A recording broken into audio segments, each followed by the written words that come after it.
Okay, let's get back to this.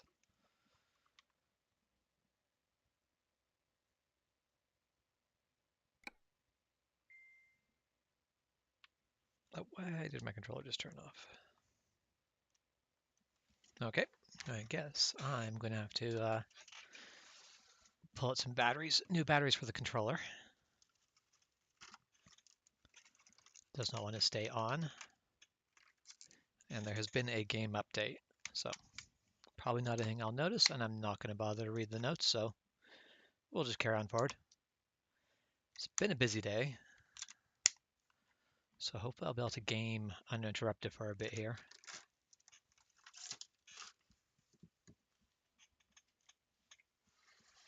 Highly unlikely though, but all right. Just double check to make sure that we're not waiting on any, or that basically want to double check and make sure that I have basically finished my rest stop and fueled up.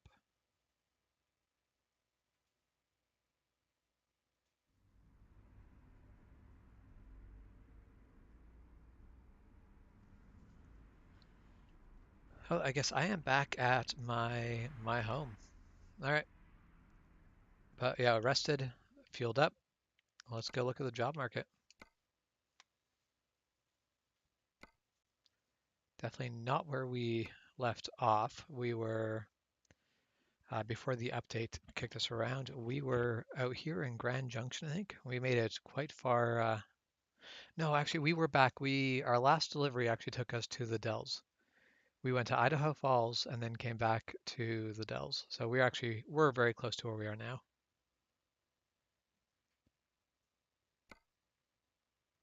So the reload hasn't really put us anywhere far from where we were.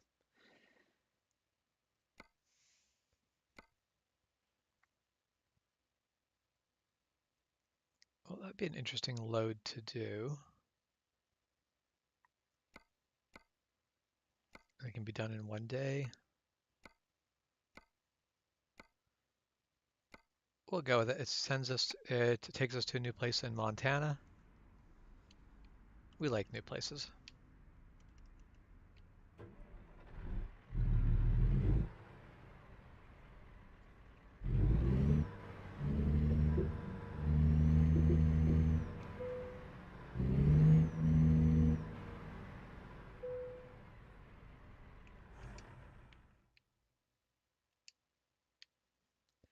This garage has a daily profit of 22,000. Most of that's from me, since every little bit of money I make counts as profit. Meanwhile, with the other trucks, their paycheck and all of that does not get counted in. So I have a profit of $45 per mile.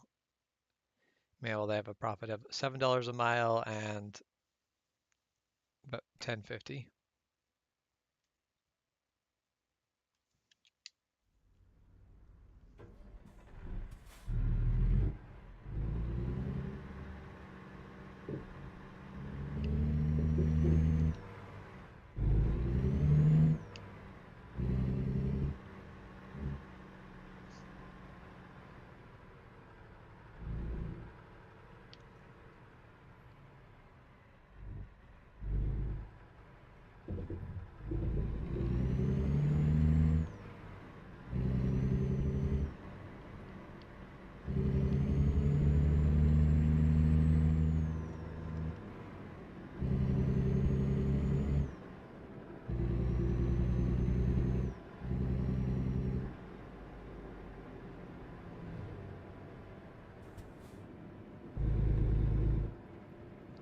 Hey, how's it going?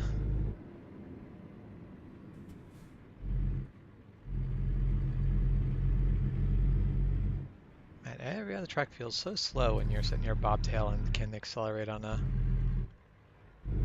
moment's notice.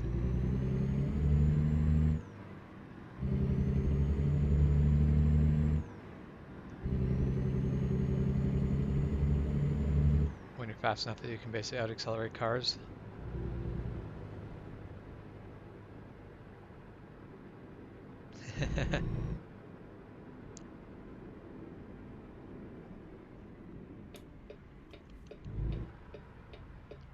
That's what YouTube's all about, smashing them buttons, isn't it? Ah, close to picking up our load. We've got to work our way up and we get ourselves an actual sleeper so we can take the longer loads, because I would like to be able to start doing long runs. But I also won't let myself do it until I actually have the sleeper for it.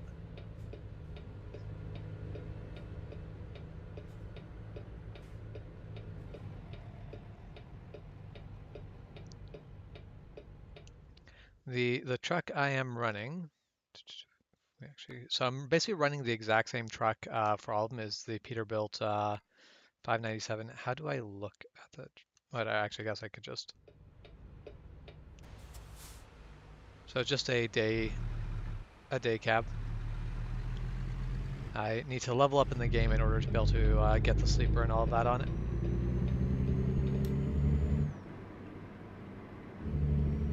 But that is the goal. Mostly, I actually really like driving this truck because I just like the internal dash display. I like having the things like miles until empty fuel and all of that. It's really handy when you're basically trying to math out, do I need to fill up before finishing this delivery that's like on a super big time crunch or not?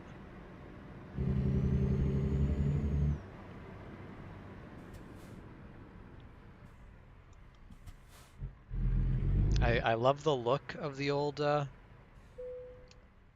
trucks,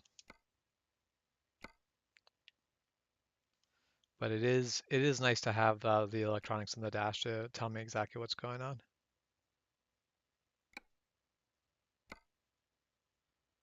All right, we're going to take that job.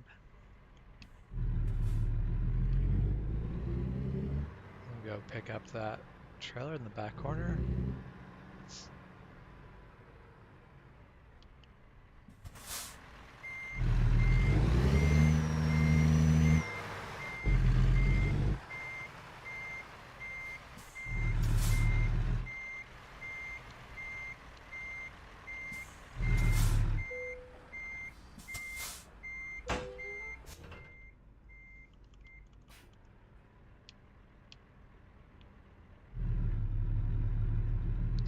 So I'm slowly getting better at not using up all my air doing small maneuvers. Basically, don't tap the brake, just gently apply and.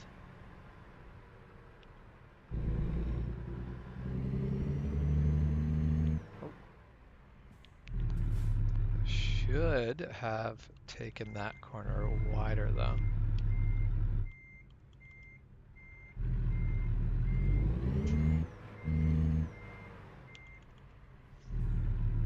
Of course, dealing with the real life problem of, I need your lane, sir. I understand that you think you should be able to go straight ahead, but need your lane to get forward.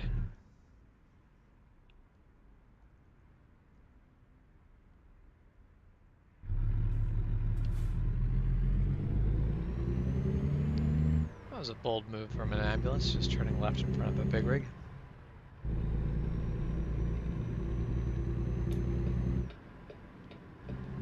So who comes to your rescue when you're the ambulance?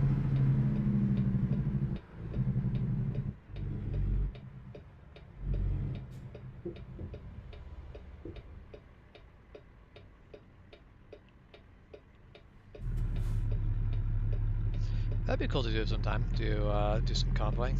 I don't have this profile currently set up for World of Trucks, so I need to do that before I can do convoys. But at some point, I definitely think I'm going to do so.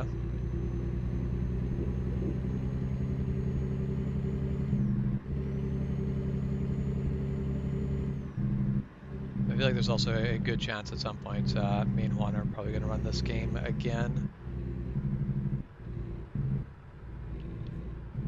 Although I might have to commission Jess to make me a skin for a truck at some point. If you're going to be online, gotta have your own personal truck to show off.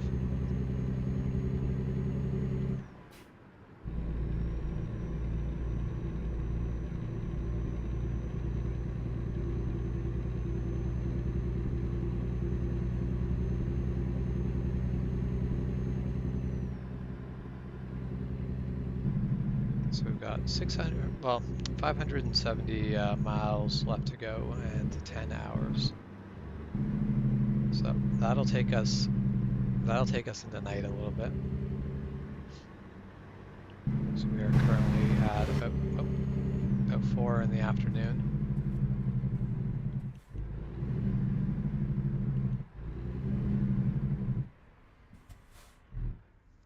Hey Jedi, how's it going?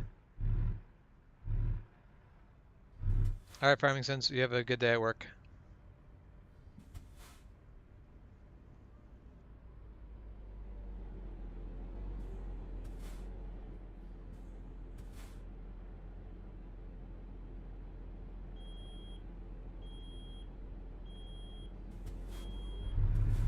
Just released my brakes. Basically, press and release the brakes one too many times in that.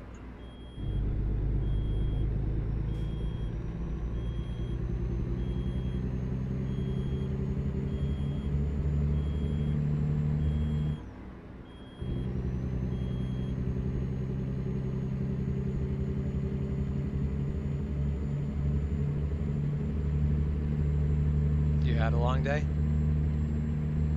Yeah, I like the Peterbilts. The Peterbilts are good. Is your day at least done then, Jedi? You can basically relax from here on in. And you have to go again and do it all again tomorrow.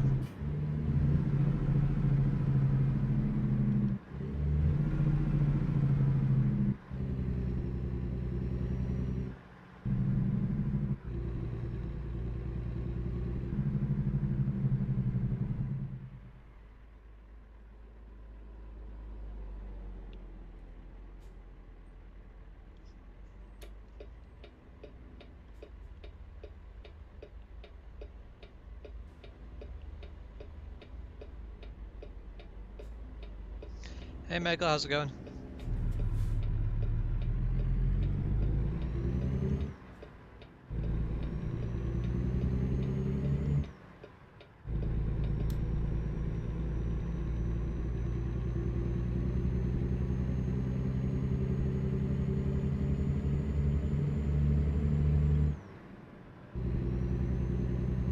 Today's okay?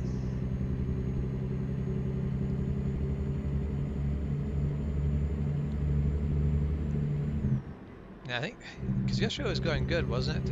Today's not so good as yesterday. Oh, 20 tornadoes tonight. That's about 20 too many.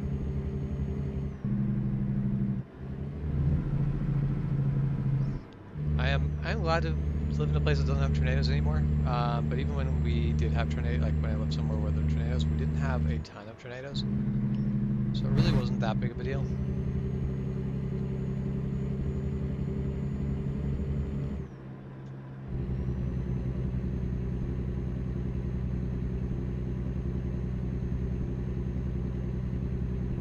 Just gentle incline, and we can't pick up any speed here.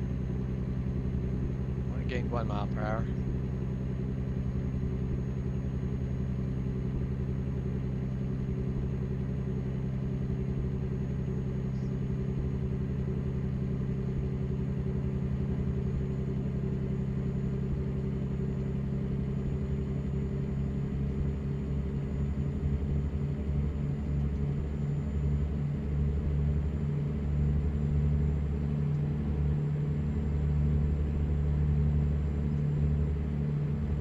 This is a very nice little valley, sort of thing that's really beautiful. Although you drive these long enough and you kind of stop looking, you kind of stop seeing it.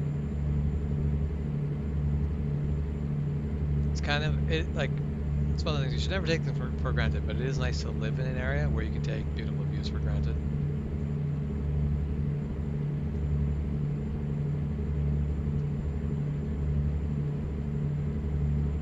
Yeah, so I'm guessing that's a lot of storm clouds over Texas for the weekend then. Well, that's not good. I hope everyone stays safe.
you're under tornado watch until late Friday? Well, it's definitely unfortunate. I hope you stay safe out there.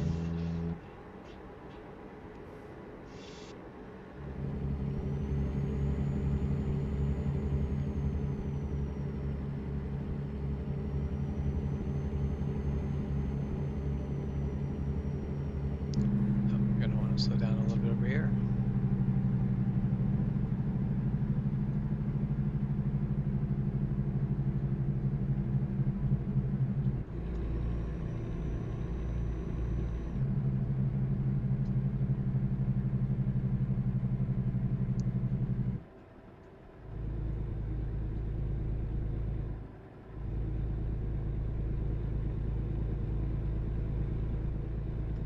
Looks like we're going to get in right behind that train.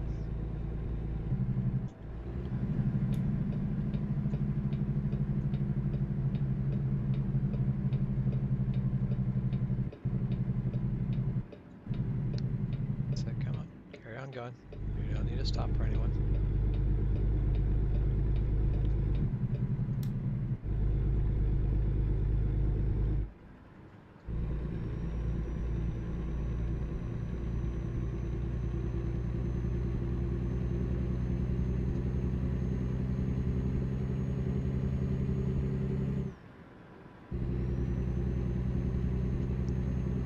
I'd love to see a game like this that expands. Just basically, I'd love to have, like, I'd love it if companies like this worked with other companies doing simulation games. Like, imagine to have an online world where someone is basically playing Train Simulator and you're playing Trucking Simulator and all of that. It would just be pretty glorious to have something like that where everyone's kind of just doing their own simulation job. And you could also toss in Flight Simulator, stuff like that. It'd be hard to do, probably wouldn't really be worth it, but man, would I love to see it.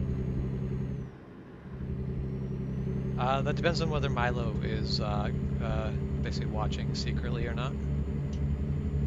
If Milo is secretly watching, then I have had so many Skittles today. But if Milo is not around, then I have not actually had any Skittles today.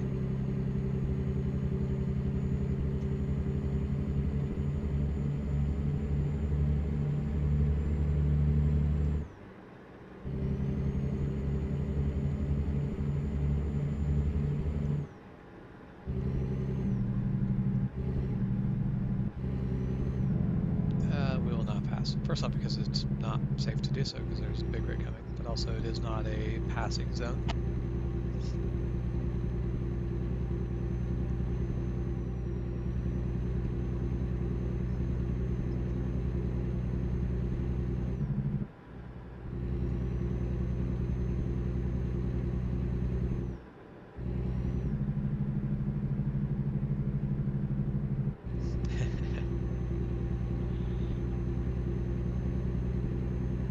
I mean, I feel like Milo's law enforcement is very realistic, where it is selectively applied and very arbitrary in punishment. Basically, it doesn't make sense to reasonable people, but that's the way law seems a lot of the time. Woohoo! Bypass the scales. However, is this truck going to be bypassing the scales? Yes, he also got bypassed. I was really hoping he wouldn't. Would have been a good opportunity to get past him.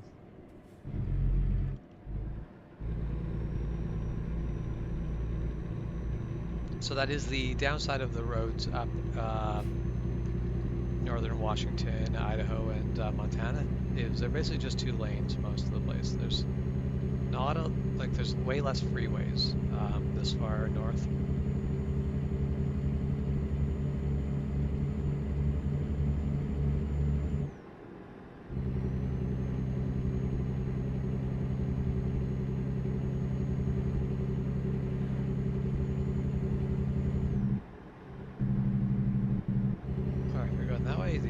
That side, we're going to just blow right by you.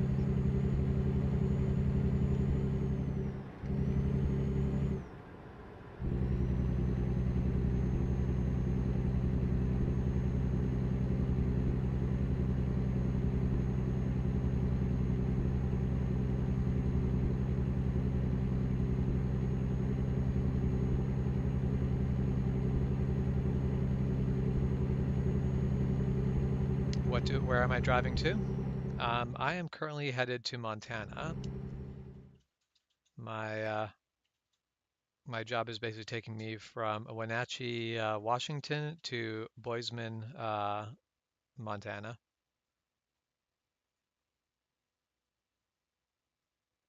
So not a long, like it's a long trip for a day cab. It's about an 11-hour job total. We're still got about 7 hours left. And I won't do longer jobs than that on a day cab because in real life, you're not going to take a day cab on that sort of work. But once we get a sleeper, then I'll be basically taking on the longest jobs I can. If I can find jobs that'll take me from New Mexico down to, or basically from Washington to New Mexico, I will do it.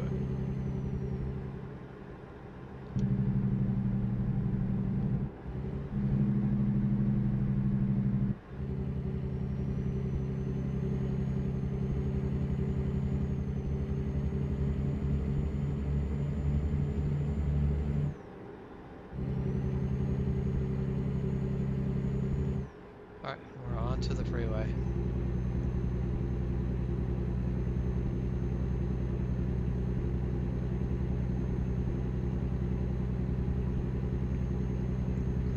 There's 3 lanes, so I don't feel bad about taking the middle.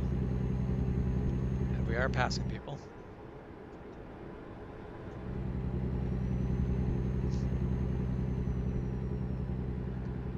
Yeah, I think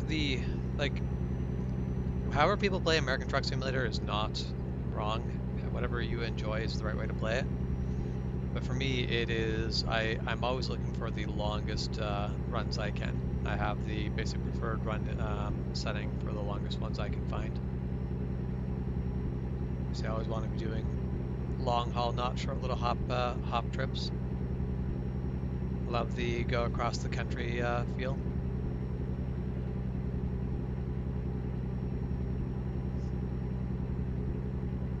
And I'm currently in real life basically making plans to do a road trip from BC, Canada to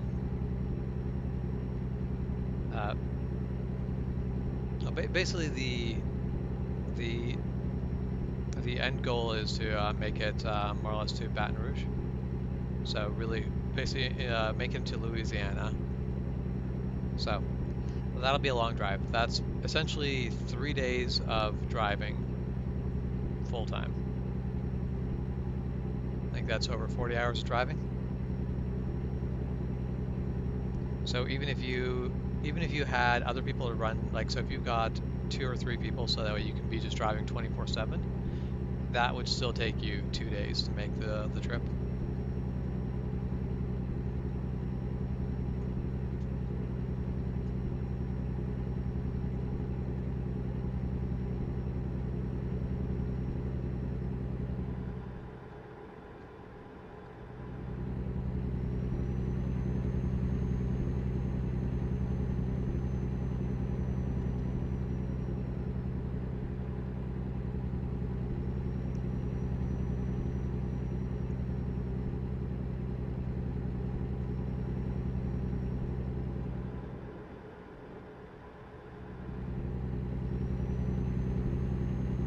Definitely it's nice to hit the freeways just because it is always makes the driving much more relaxed.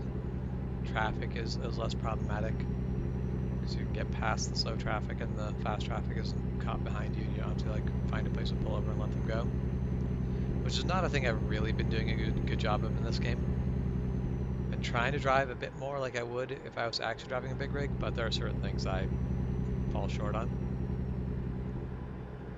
But the downside is that then it's just open freeway. There's usually a lot less beautiful views off the freeway than there is on the smaller little twisty roads.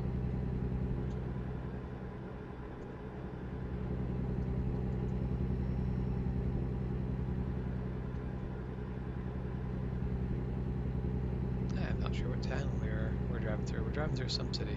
I don't know what it is. Not paying attention to the road in front of me, looking at all my other little screens. I'm curious, where am I? It's got to be place I've been before because it didn't pop up. Oh yeah, Coeur d'Alene. Sure, I mispronounced it horribly. I always mispronounce everything that's French, and I'm pretty sure that's French. But yeah, I've driven through it before on my way to Idaho Falls. So a lot of this trip I've already done. I already did last game.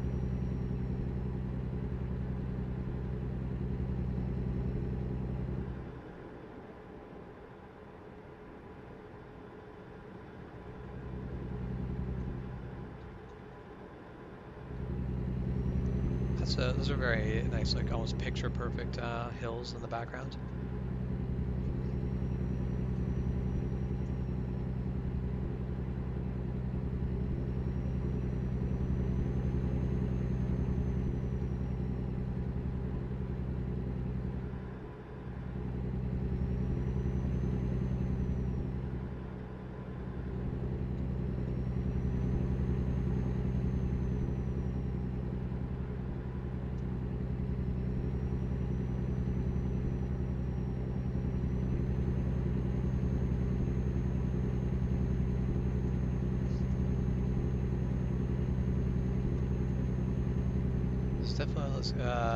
There is a game that's going to be coming out on Steam at some point called Off-Road. Oh, that's...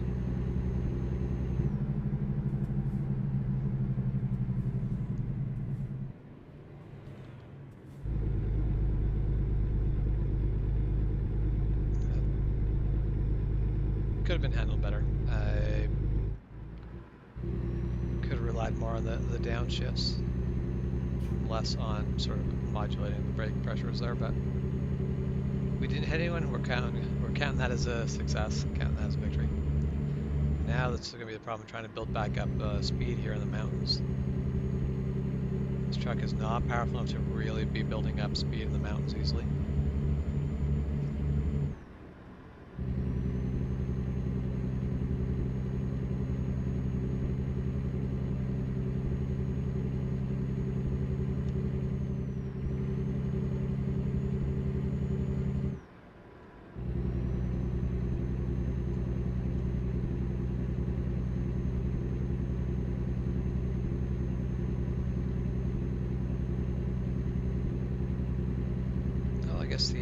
The upside of being kind of stuck here slow is I'm not getting caught up in that bit of a traffic jam building up in front of me.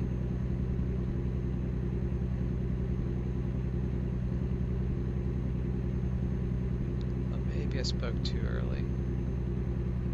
Well, knowing that left lane will take that.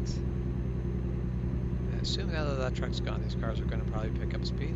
So we are going to be going back to this lane. So I don't think we'll be going faster than them anytime soon.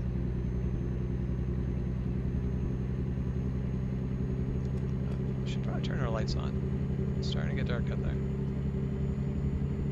We still have 5 more hours. It is currently 10 o'clock at night. So we'll be delivering our load at about 3 o'clock in the morning.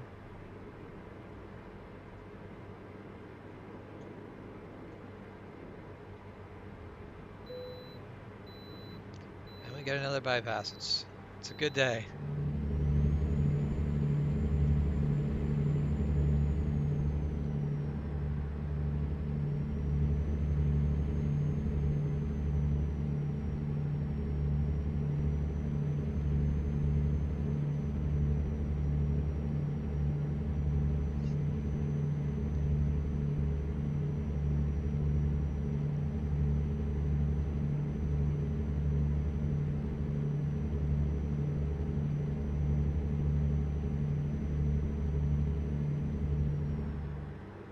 I kind of like this light level right here, where you can still see the hills. The darkness hasn't become too dark yet, but at the same time, it's still dark. You can't really see a lot of the details of things around you, but the sky still has some light to it.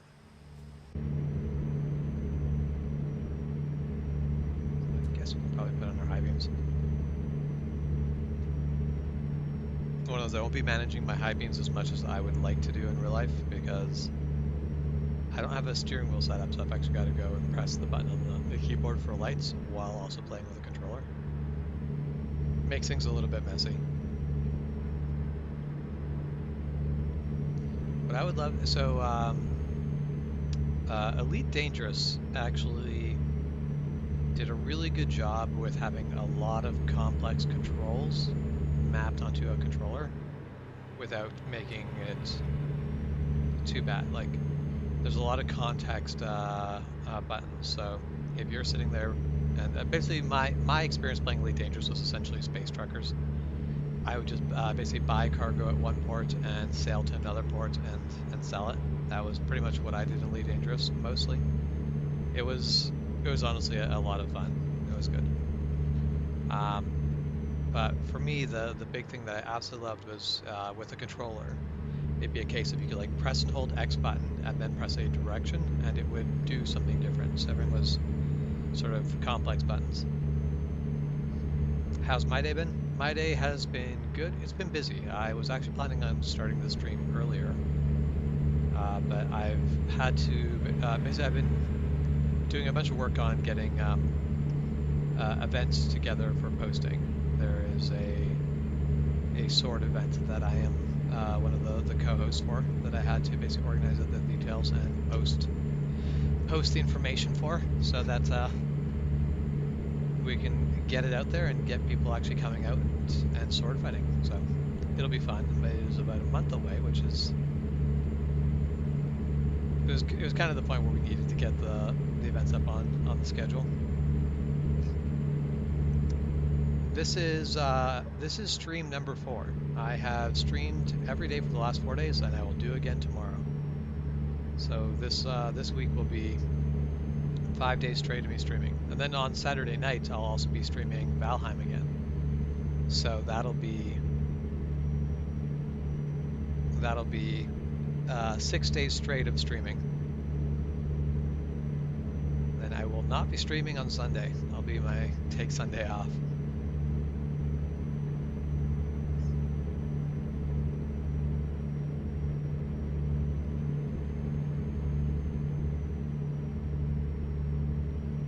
Make a joke about this being a full-time job, but I think each of the streams has been about 3 hours. Significantly less than a full-time job. Yeah, there's cops there on the side of the road, pulled someone over.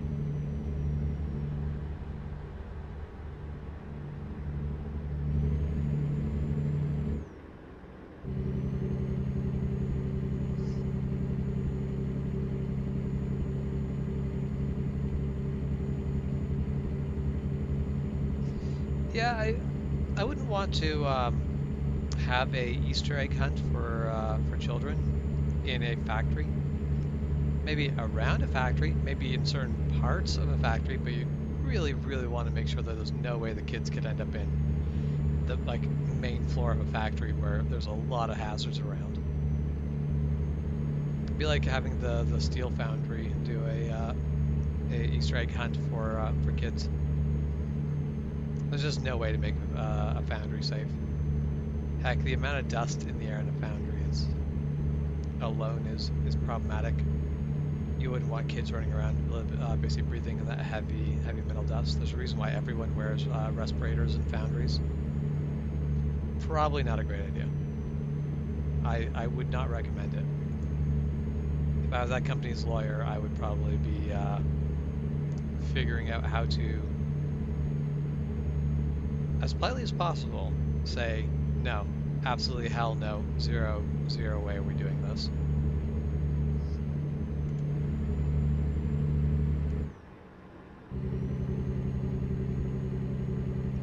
Speed limit just keeps slowly increasing on me. Definitely not complaining. Now that I have a 13 speed and a more powerful motor, doing higher speeds is less problematic.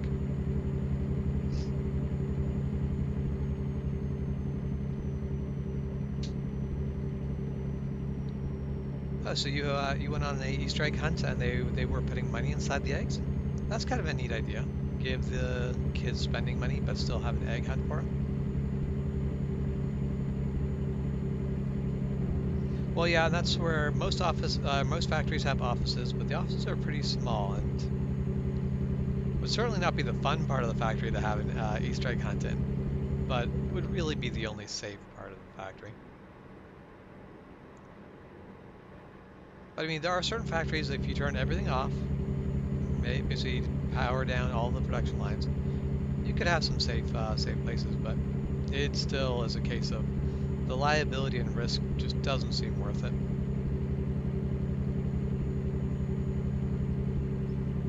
I mean, candy or money?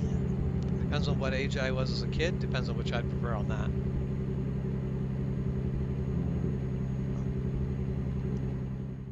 Just responding to a quick. I just have a message that I need to respond to in relation to the things I've been posting.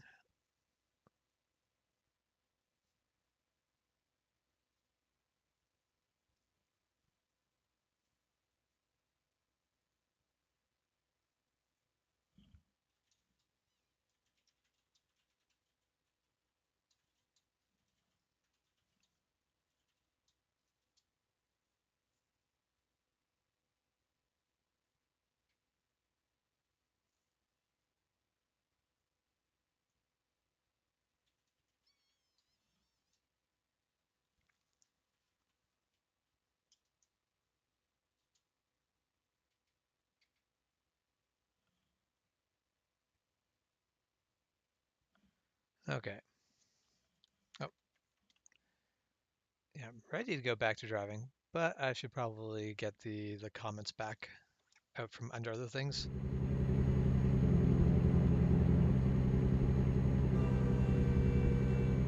I hear a train somewhere. Hopefully we're not attempting to cross tracks anytime soon, though.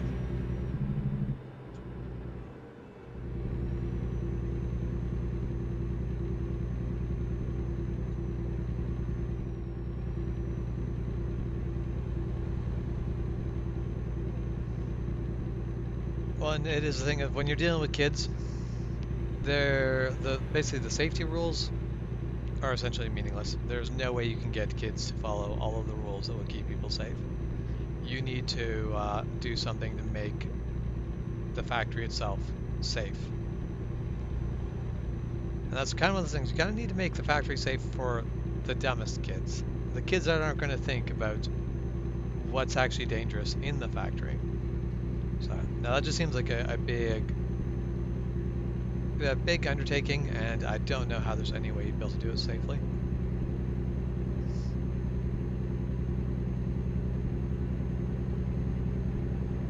It's been a long time since I've done Easter egg hunt.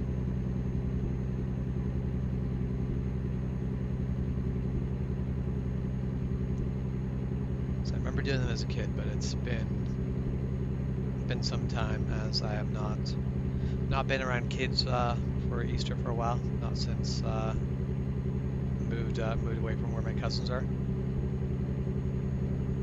Like Easter egg hunts themselves are not dangerous. Easter egg hunts inside a factory, now those have a lot of potential to be dangerous. So it's all about where is the Easter egg hunting. If you're just having an Easter egg hunt, oh, we've got this road closure down here. So I guess we are detouring.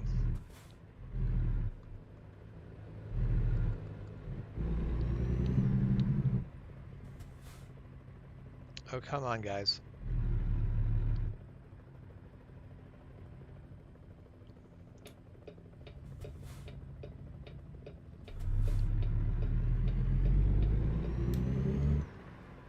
So luckily, this should just be a very quick detour because we just basically drop down. You know, we had a detour. Now, this is almost the exact same spot on our way down to Idaho Falls.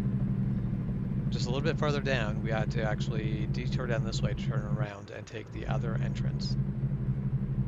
So in this case, it will just be going up the other side back up onto the highway, so this will be easier.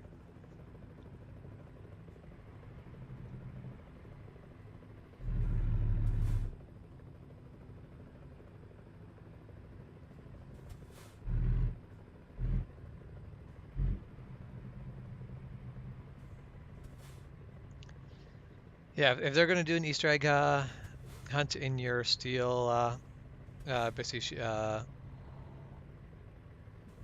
in your sheet metal factory, I really hope whoever's the safety team leader is very smart and capable of problem solving, because there'd be a lot of things that could go wrong there.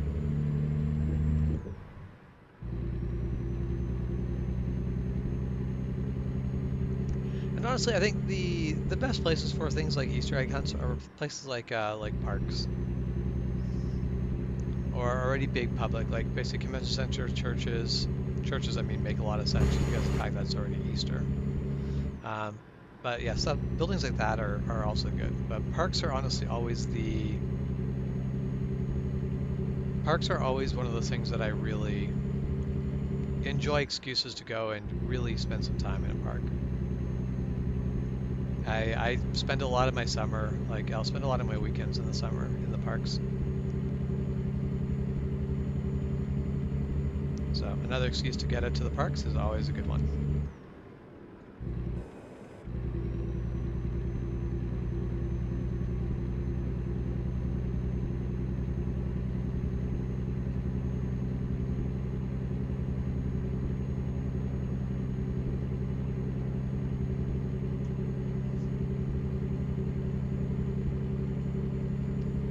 I mean, you've been stabbed, cut, and had metal in your eye in a working sheet metal plant. If you turn everything off and really go over a fine tooth comb to make everything safe, it could probably be done. But that does seem like first off, a liability, and also um, just a lot of work for a Easter egg hunt. Yeah, parks for Easter egg hunt, that's what makes sense to me. That's where if I was trying to set up a Easter egg hunt, I'd be going to basically one of the like basically find a local park that's really nice, and that's where I'd be going for it.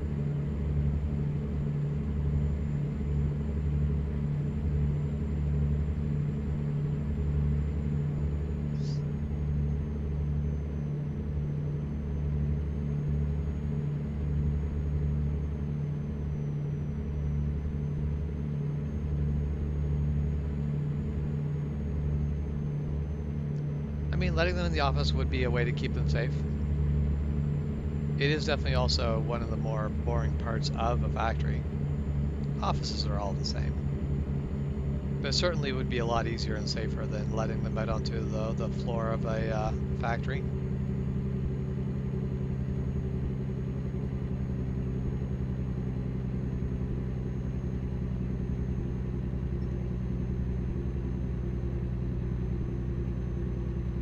Let's see if we can keep up enough speed to not have to make a downshift. I think we've made it. I think we've crested the hill.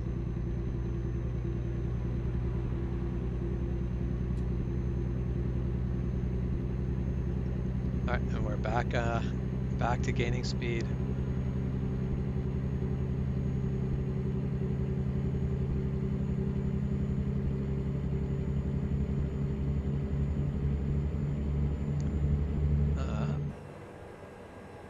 This has suddenly dropped down to a 45, and I don't know why. What is coming up that makes this a 45 zone now? Nothing? Because yeah, we're coming down to the end of our trip there. I don't know. I have no idea why this just became a 45.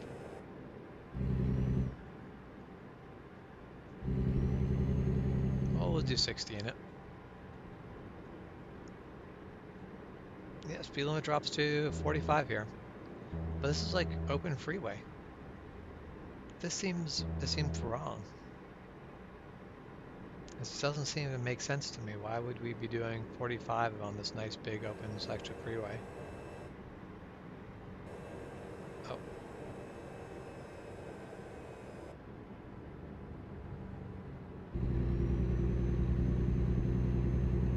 All right, well, thank you for stopping in and chatting. I hope you have a great day.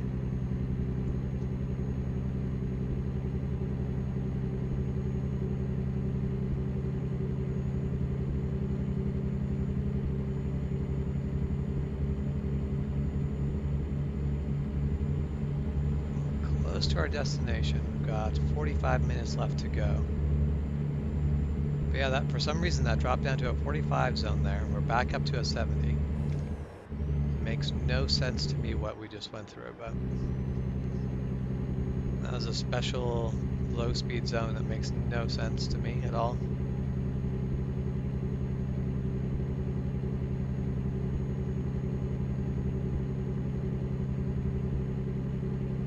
Alright, we're a half hour away from our destination. You can see the turnoff now.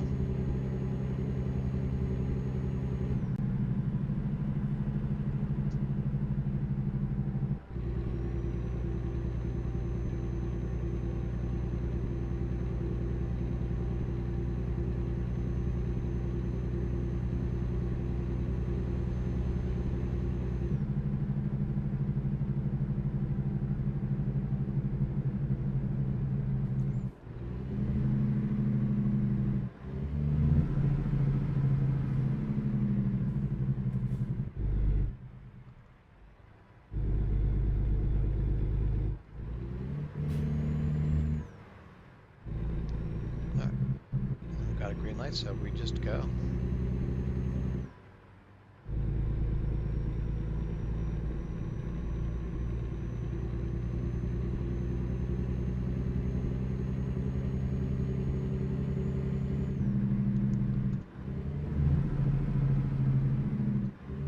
Let's see if we can... Yeah, we can scrub pretty much all of our speed with just the engine brake. Saves us from having to use any of our air to stop ourselves, which means we still have... Oh, of course, when I finally choose to come to a full, complete stop, light goes green. I know it's just luck, but sometimes it just feels like that's exactly how they operate. Once they see you come to a complete stop, that's when the light decides to go green.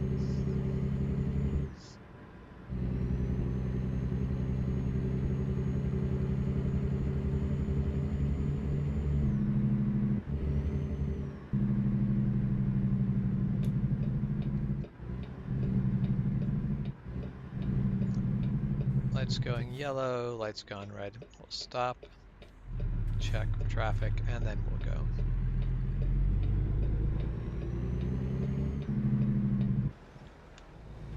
One of those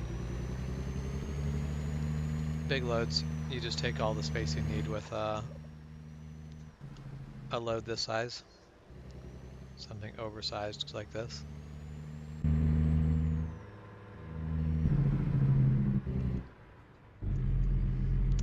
Following this truck with lights, or is that just no? I think that's not. That's just a weird lighting effect going on. That was a. Oh no, it's got strobes on it. I think that was a tow truck. Personally, I don't think we're fast enough to catch up to. Oh, we are. Okay, no, that's like a construction, like a power line truck. That's a work truck that probably works on power lines or telecommunication lines or something like that.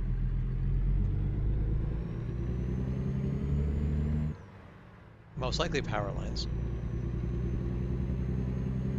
You see a lot less of the basket trucks in telecommunication company fleets, but they do sometimes have them.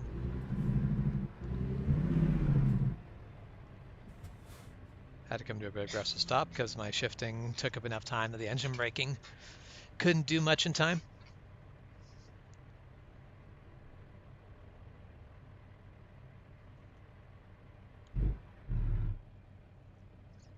Wait for that advanced screen to go, and then we can basically see our destination on the map. We're so close. We've got 6 minutes left to go. It is 3:30 on a Thursday night. So after this will be time to go fuel up, rest, and then take on a new job.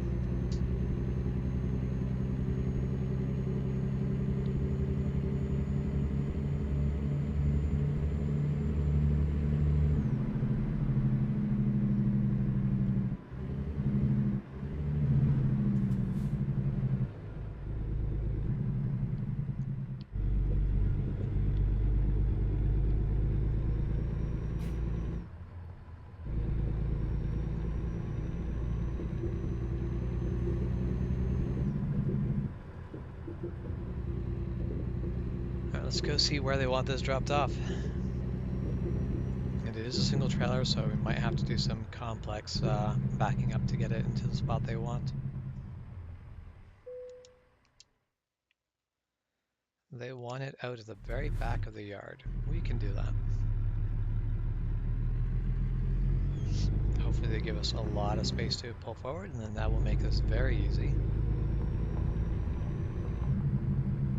But we'll see what we have to work with.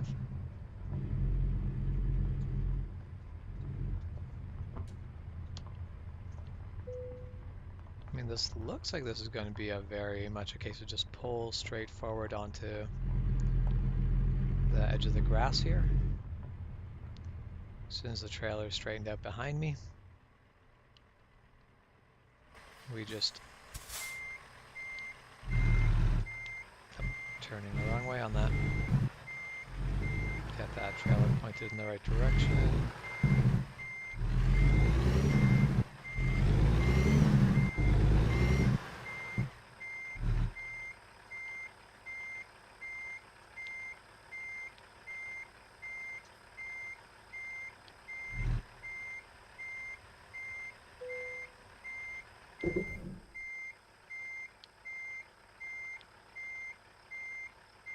I've overturned that a little bit.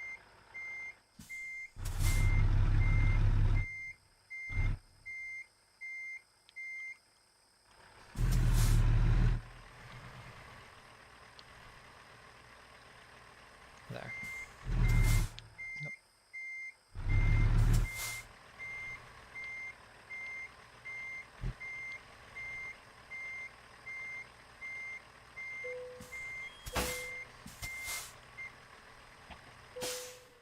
All right. Load delivered. Made $33,000 and leveled up.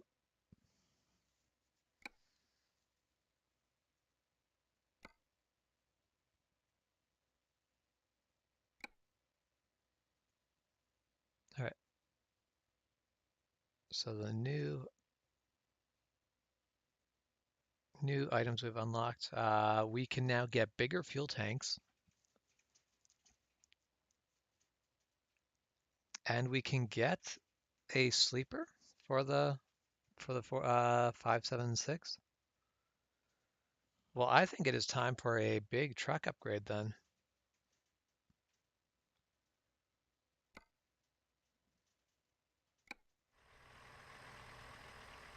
Let's take a look. Where does our GPS take us for? Okay, yep. It'll take us to a place where we can also fuel up the truck, and then nearest place to sleep is on the other side here. So we're going to actually, we'll get out of here, we'll get some sleep, and then we'll head over to the truck shop and give us our upgrade.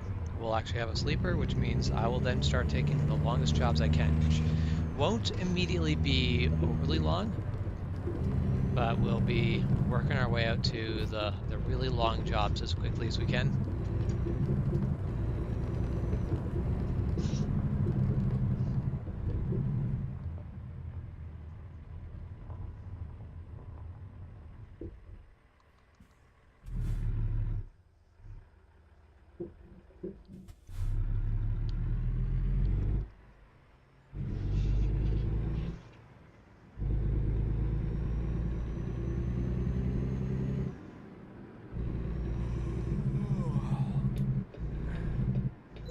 Yeah, we've just started yawning.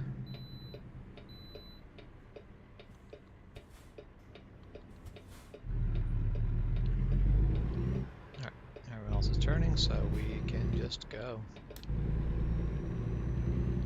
Alright, let's get over to the other side here. Oh, turn off our high beams. That's rude.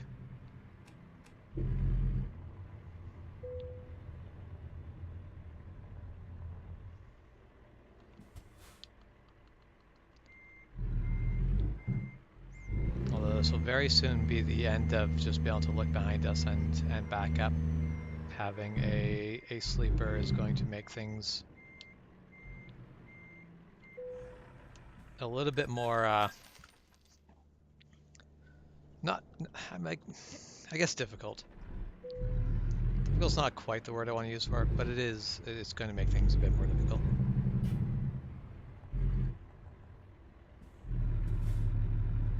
But alright. We've waited a long time for this upgrade. Let's go get it.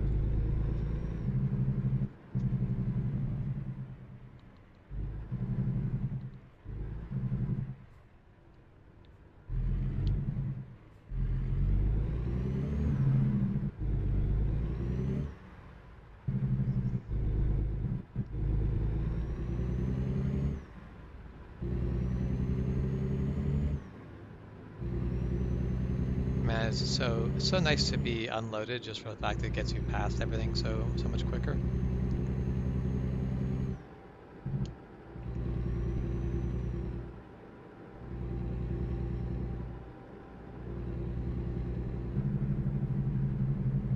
Oh.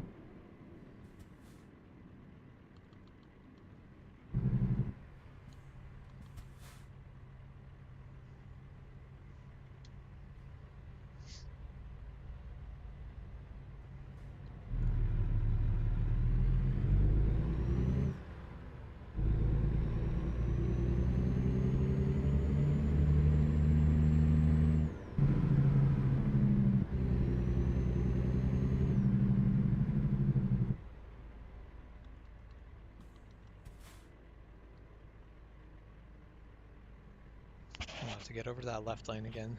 Or we'll have to get over to that left lane shortly. Okay, now for a second I thought that the original truck we passed caught up to us, but this is a different truck, I'm pretty sure. These are some long red lights.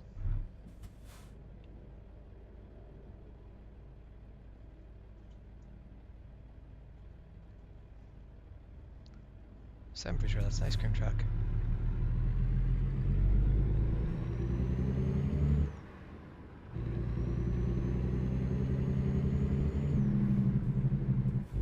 Alright, let's... So we can't turn left here. We want to make the next left.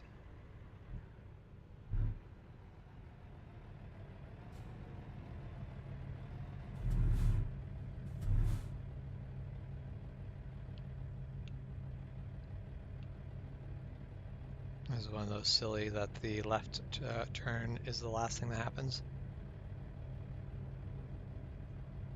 Just feels very backwards to me. Almost every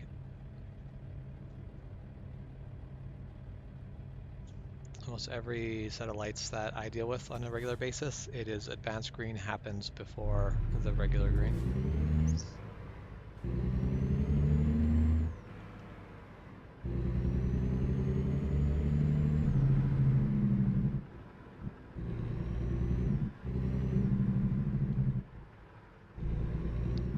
Oh, so in this one, this is an advanced green, but the other one's a late green, or a late turn green. That was weird. I feel like I don't quite know what's going on here. Okay, yeah, so we got an advanced green here. This is the way I'd expect it to work. But the last intersection seemed to be the opposite of it. Oh, I'm doing 45 in a 25 zone. Probably should not speed quite that much.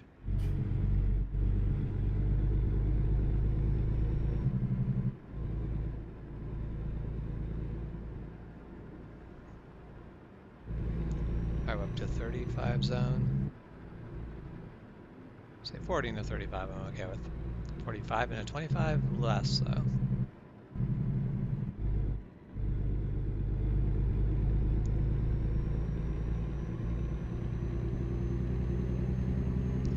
Advanced green just basically means that when you're at an intersection, the turning lane, the left turning lane, gets a green light before the straight through traffic.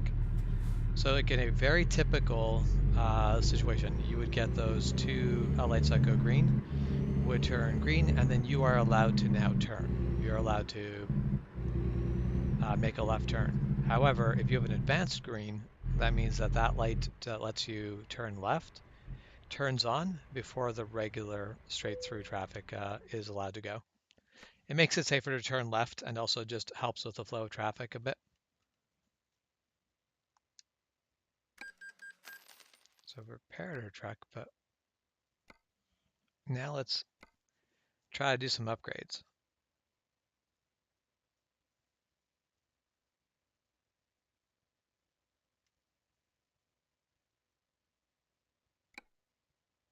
Okay, so we have our sleeper.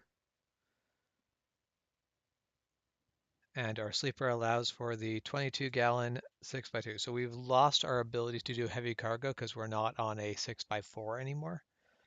But it is worth it for the sleeper. And we don't have an engine worth upgrading to yet because we're going to stick with a PACCAR for now. Oh, we can go for that premium interior. Is it worth the money? Absolutely not. But we'll go for it anyway.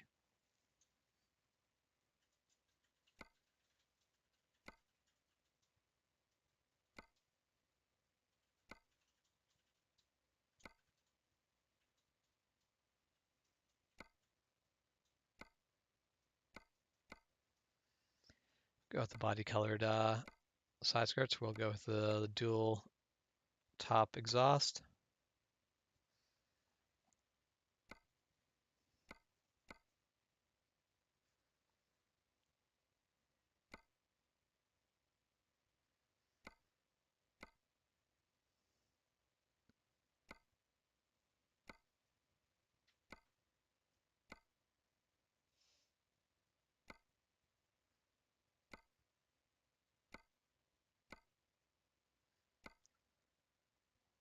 I prefer the slightly more simple look of that one, so we'll go with that. I did not mean to remove that at all. We wanted to keep that one.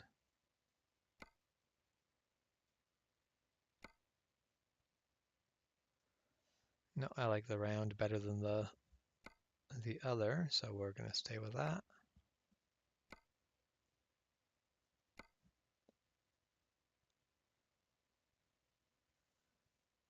All right, we got a pretty regular sleeper, so we will go with that. We're down to one powered axle, but that's okay. Now, of course, this is taking quite a bit of our money, but we're paying off our loans, so not worried about a little bit of lost money. But let's, all right, what sort of jobs can we find? Let's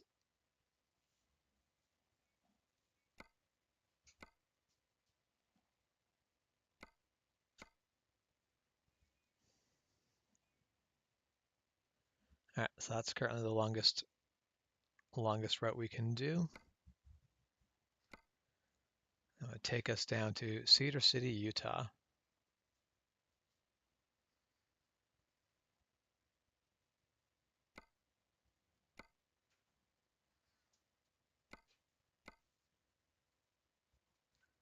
Say, but the best paying job would be to take a garbage truck back to Kennewick, Washington.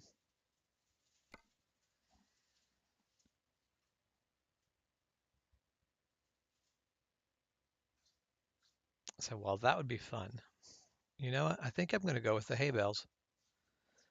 That'll take me down to Utah, which will be a nice destination.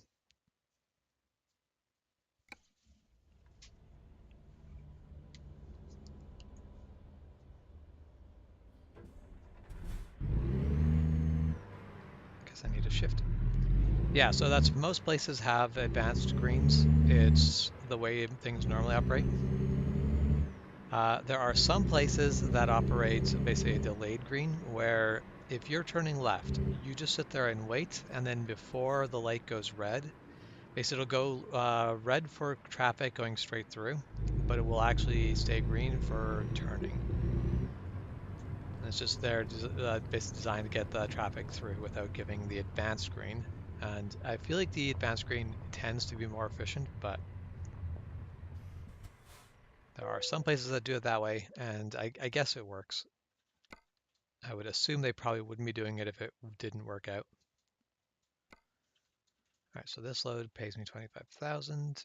If we just go to a B, that pays out less. Oh, we could be taking it in a chip van.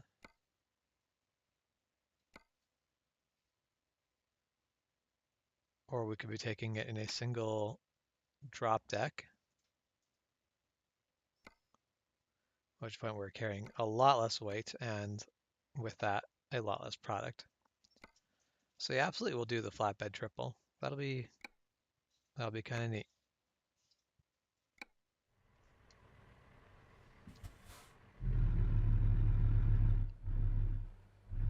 And right there it is.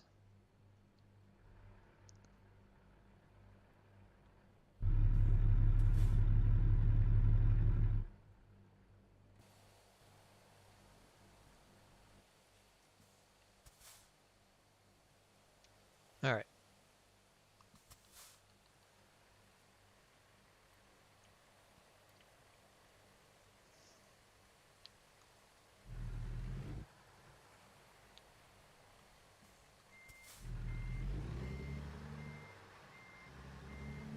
Normally I'd be doing this in first person view. I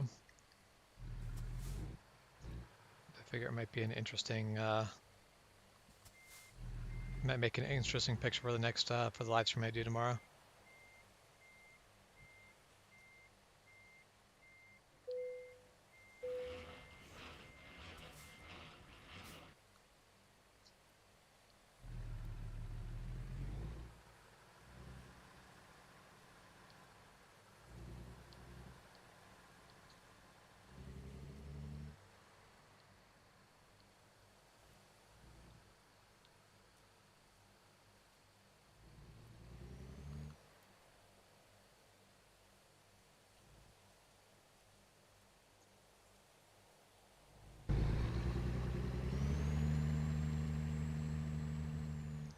Some interesting camera clipping.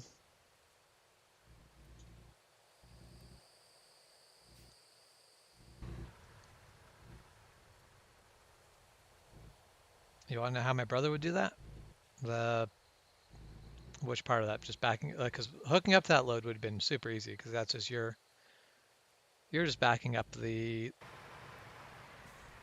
truck to the front trailer. The backing the three of these up together, that's the part of this that would get really challenging. Now this is going to be a dumb corner to try to make with this level of, yeah, I started making it earlier than I would have liked, but luckily, so the triples actually don't track too bad.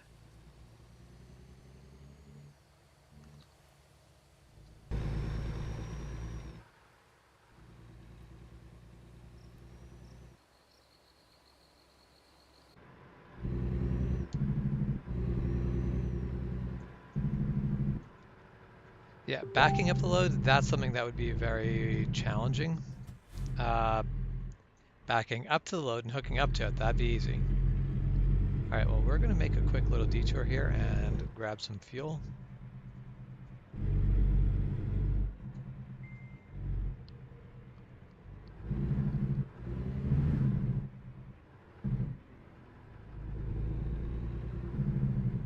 Because this is the part where such a long load gets kind of difficult. Because right here, I'm up to the station to fuel up, but my trailer is not really off the road yet. I'm really kind of blocking everything up a bit here.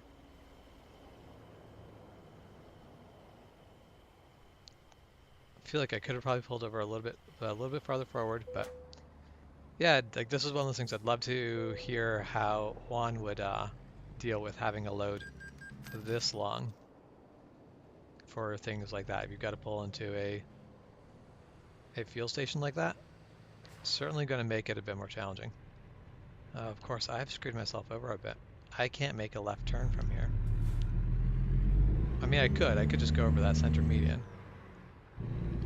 But that's not the right way. We're just going to kind of do this. We're going to go this way. And then we're going to use that parking lot to turn around.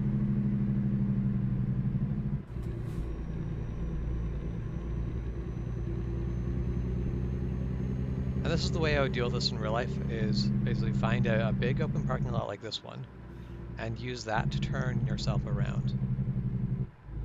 Because then the fact that your load is so ridiculously long doesn't matter.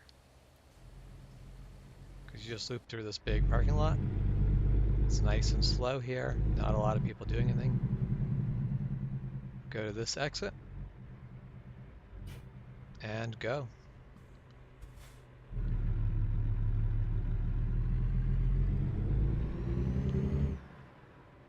Well, when it comes to safety rules, factories tend to have a lot of strict safety rules because they, as it turns out, are really important to keeping everyone safe.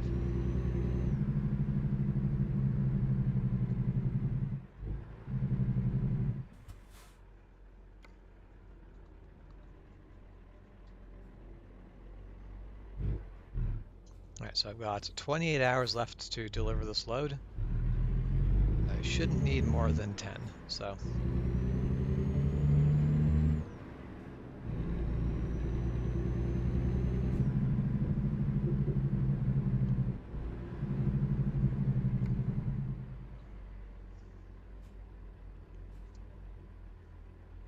No, I actually bumped the mouse and it flickers the whole screen around.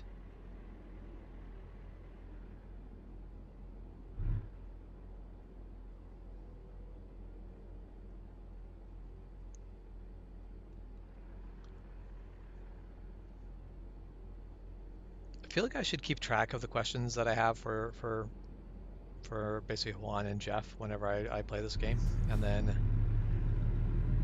I should ask them later and then share the result, because I would be curious to see what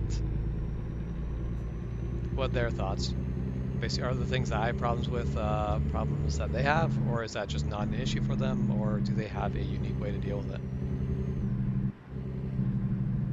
Yeah, with that many tornadoes inbound, I think having the weather channel up is probably a smart choice.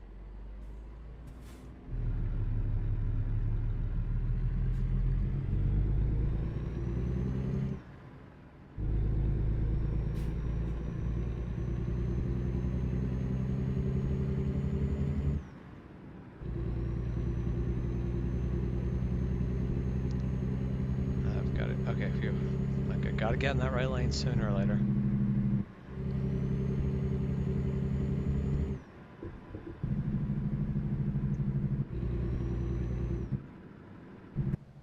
This is one of those stupid loads.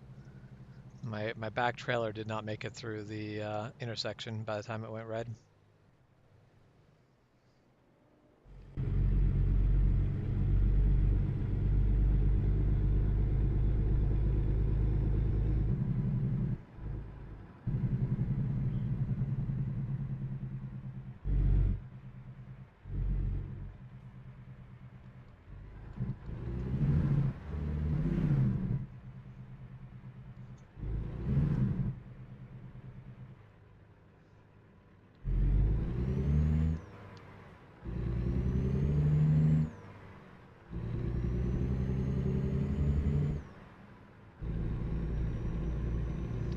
Now, I did find interesting with a long load like this, you actually can make a smaller turn radius with the trailer being 3 trailers. Like if you tried having a single trailer this long, your turn radius would be, you'd have to make even wider turns than with the 3 trailers. It's I think that's part of the reason why the trailers get split up the way they do.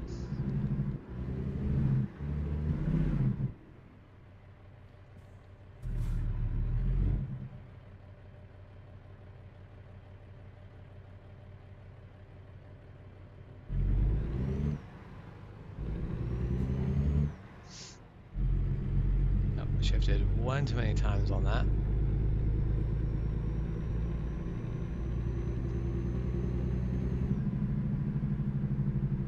Doesn't really matter because I'm pretty sure I wasn't going to make this next green anyway.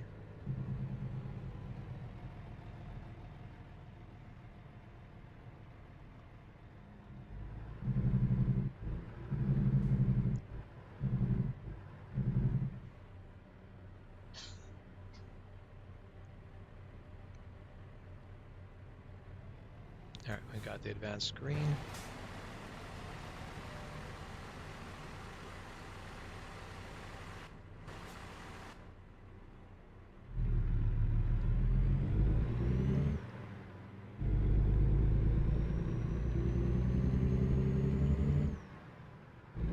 So one thing if you notice, basically if you pay attention to the gear indicator while playing this game, until the higher gears, I almost never shift one gear at a time.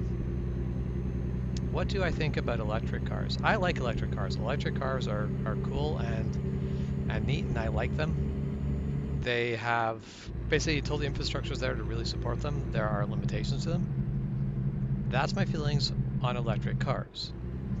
Now, my feelings on like specific electric cars, like Teslas, is very different. Wait, where is? Okay, now the scale comes up on the right, so that's fine.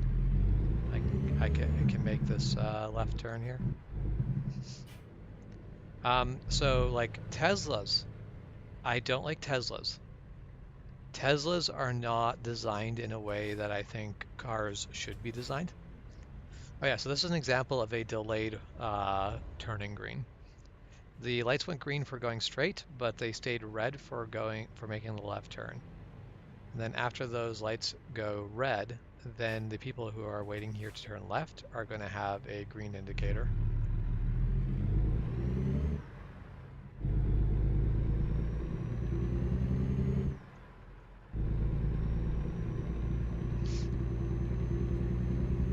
But yeah, so with Teslas, I'm not a fan of Teslas.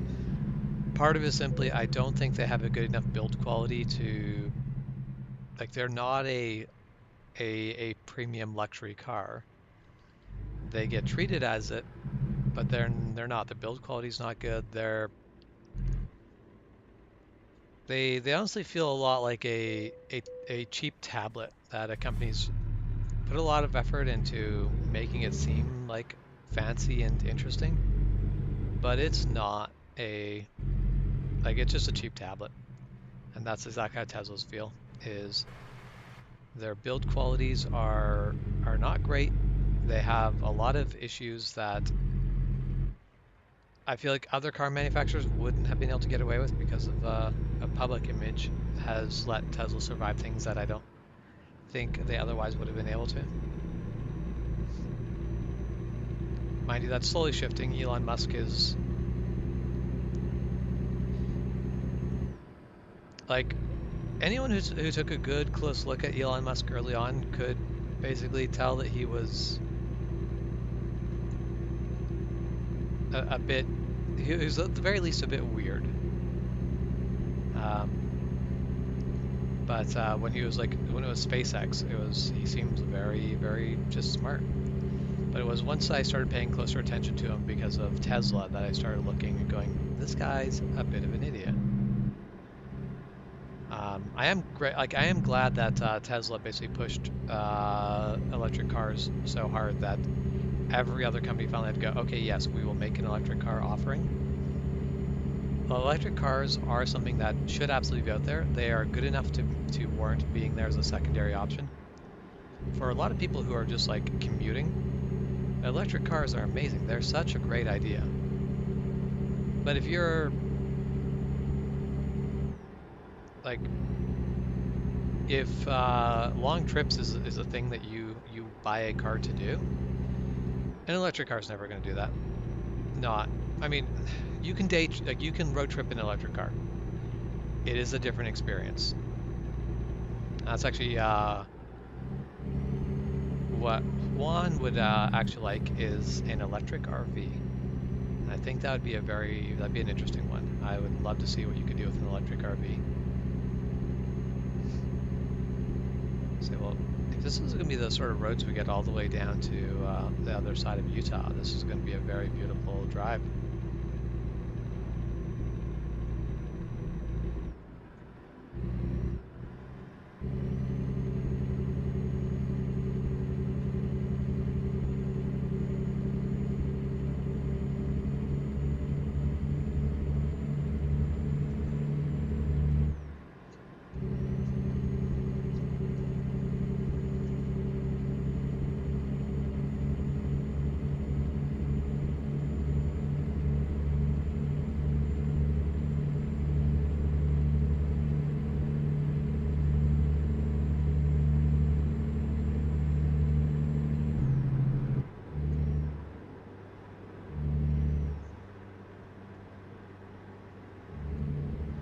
So as the storm is getting closer, your storm warning is coming down on you shortly. That is what I think I understand from that. Oh, this is a very beautiful. You got the river along the right side, a bit of open meadows, some trees, and then some cool rock formations along the left. This is definitely a beautiful, beautiful scene. I'd love to get a better camera shot of that.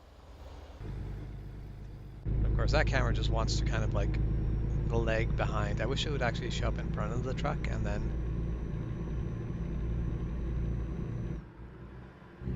give you. I'd like to get a bit of a good panoramic shot of the truck driving by. That'd be amazing.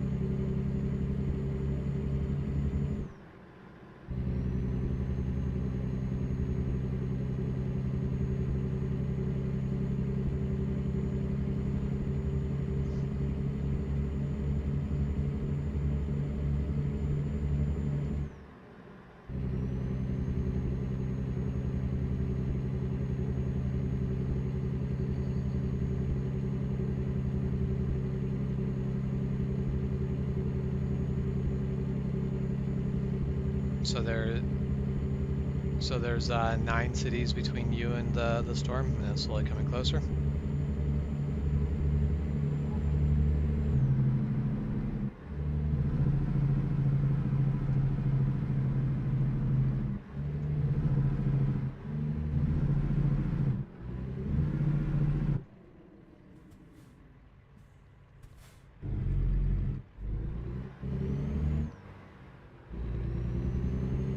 If we rush forward, it might still catch. No, there's no way we're catching that green.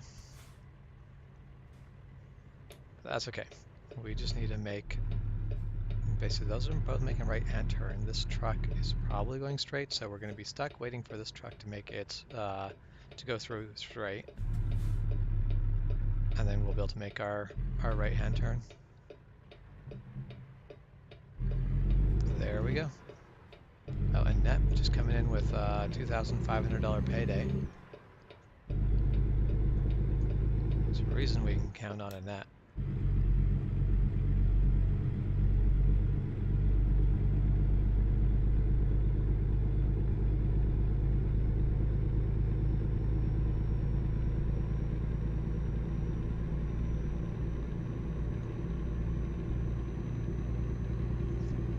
There was 350 other cities between you and the storm? Seems like a lot of cities.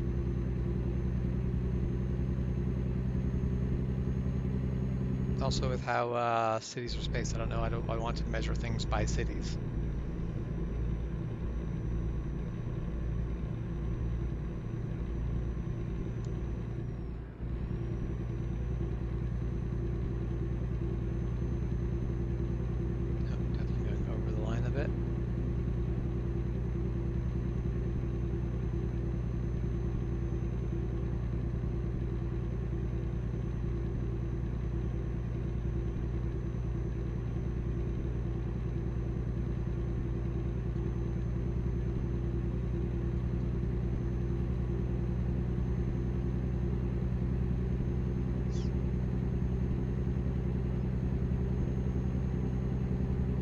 Gonna make a comment. These guys are definitely driving way below the speed limit, but with how long it's taking me to build up speed, I guess that was just a case of that hill made it tough.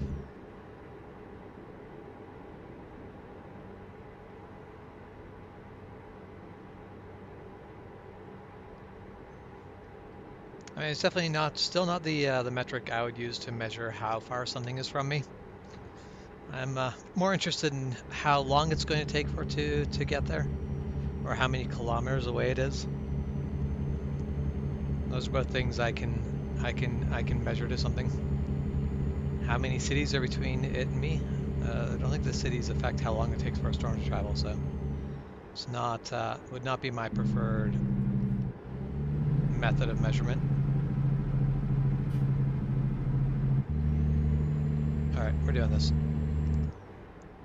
Not a passing lane, but we're making it one. Or more so, not necessarily a safe place to use the passing lane, but we're doing it anyway, so.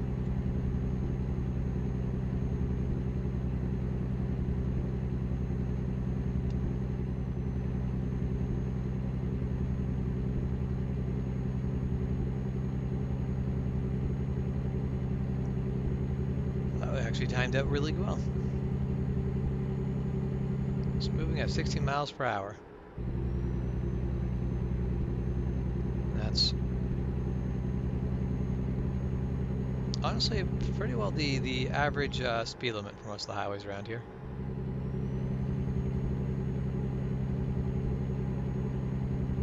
I mean, but I passed in it, it's fine.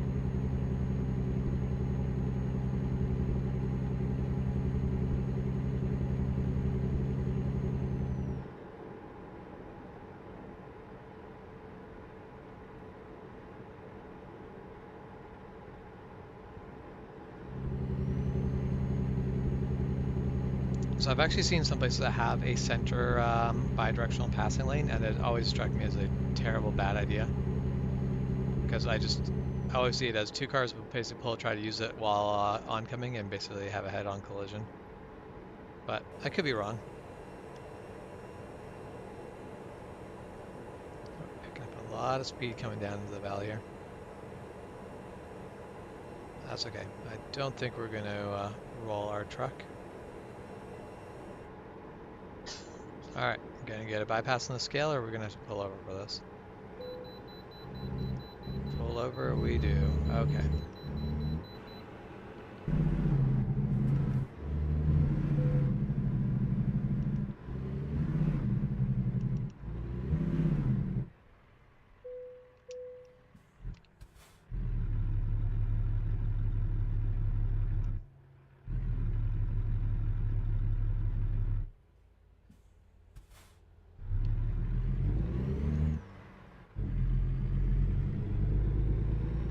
It's definitely weird. The engine was bogging down on that for a little bit. Alright, sorry car, but you're not making it in time.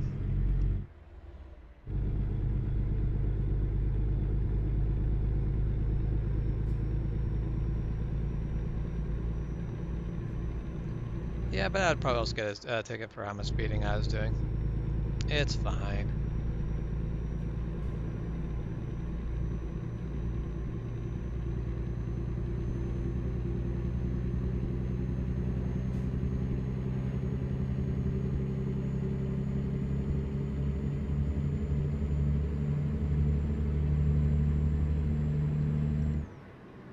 I think after we get through Idaho Falls here, this is all going to be... Oh, no, right, we went to Pocatello. But from Pocatello to Salt Lake City will be new to us. Everything else we've already covered, so we're actually driving a lot of already explored road.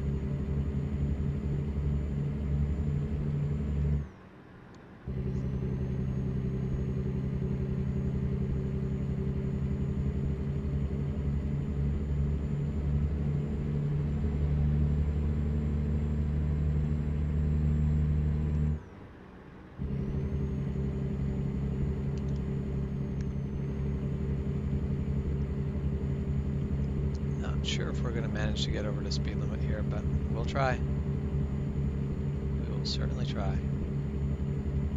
Oh, and it is 8 o'clock in the evening. The sun is starting to set on us.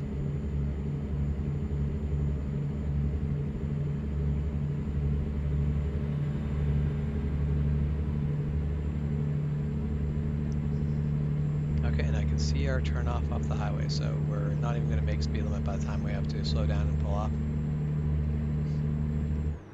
Or we will, because the speed limit's going to drop down towards us.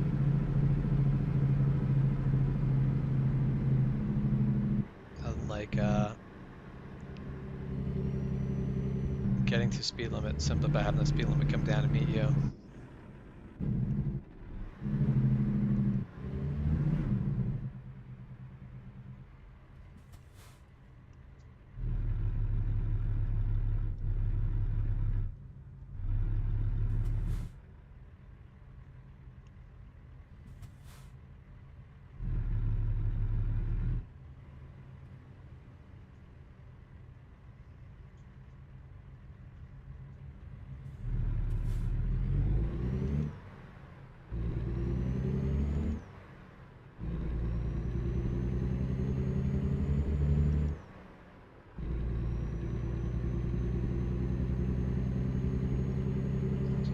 Take us up to a good speed to be on for the on-ramp, and then as soon as we can hammer down on the way out of this, we will.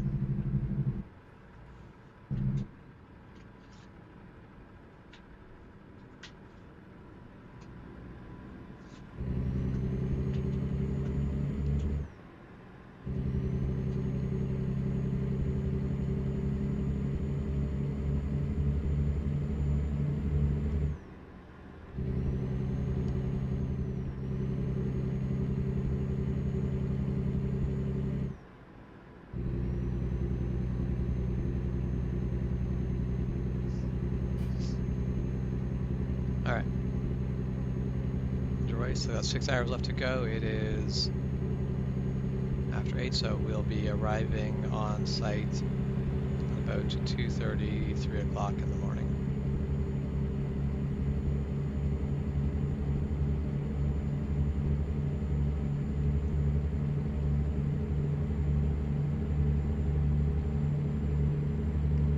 I've been doing a lot of start late in the afternoon and basically deliver in the early hours of the morning. Probably not the schedule I'd want to keep to as a truck driver. If I'm going to be driving at night, I'd rather start driving in the night, start driving so early in the morning that it's still dark, and then have the sun come up. So the last bit of my leg of my drive is in daylight. So the tiredness can become less of an issue. Because after I've been driving for 8 hours straight, having it be dark and, you know, kind of tempting to get take a quick close of the eyes, and that's how you fall asleep at the wheel and end up in a bad crash. And it's for stuff like that where the self-driving car features I think are going to first become useful, is where you can have a car that realizes, hey, the driver is no longer awake, let's slow down, apply the brakes, and pull off to the side of the road. That's the sort of features that self-driving cars, basically that's where we could use the features of a self-driving car before we even get to the point of actually using self-driving cars. Oh.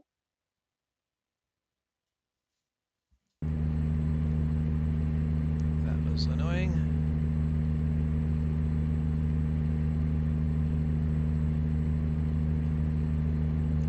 What does my brother do for schedule? My brother does for schedule whatever it is that he needs to do to get the job done. He very often doesn't get to pick what part of the day he wants to drive in. He gets to pick what part of the day he's going to drive in to make it work, so he can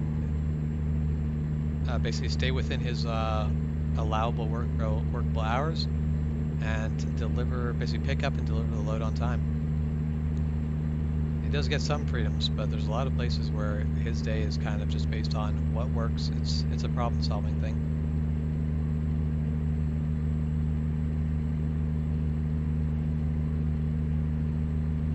Alright, we're going to just make that lane change.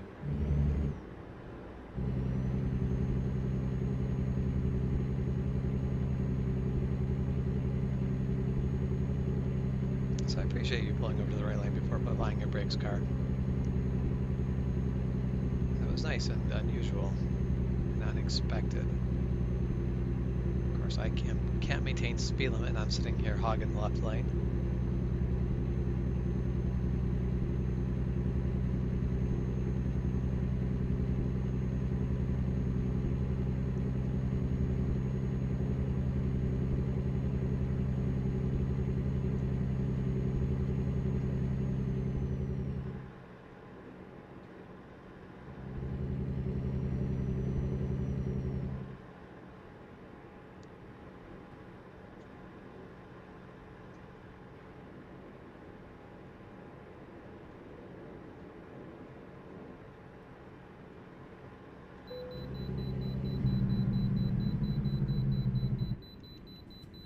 We had a truck that was in the left lane that has to pull over to get weighed in, and he was making a traffic jam. I'd criticize him for being a dick, but I have definitely done things like that while playing this game. Oh, we're stepping in line now. The storm sounds like it's coming in pretty quick.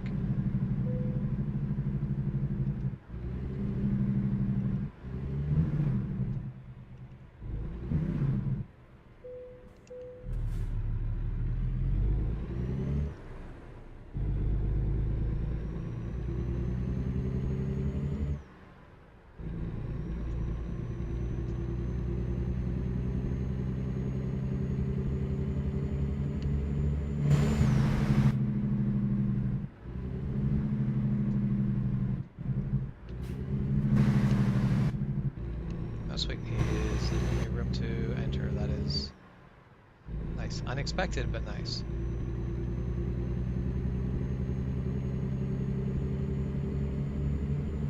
You got the final warning?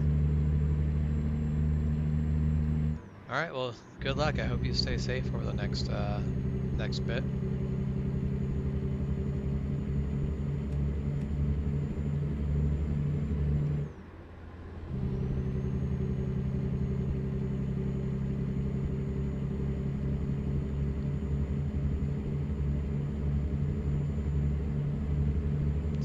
Where even an area where you get the sort of storms routine, all it takes is for one to hit bad and tornado go through your home, and suddenly it's could have just been a quick quiet storm, basically goes over, you look at the watch the news and look at the damage it did, or maybe it is your place that ends up on the news later. A little bit frightening, but there's only so much you can do about it, so also not worth worrying too much about. But I do very much hope that you are safe.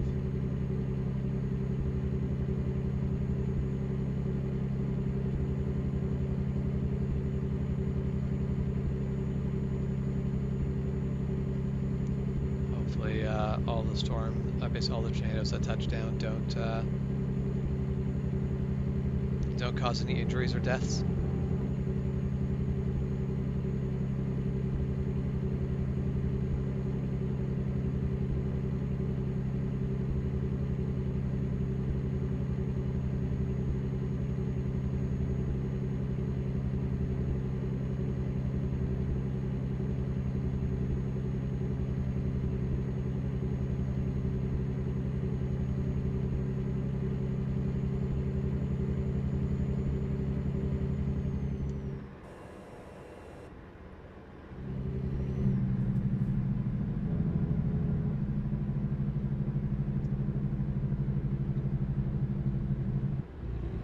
We're doing 55 in a 70 zone.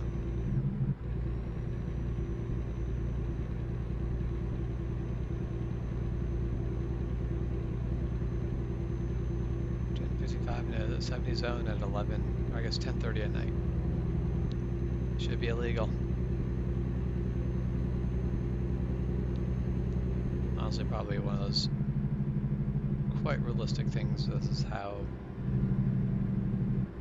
is how it often goes. You get stuck in traffic and you sit there going, how is there traffic here and now?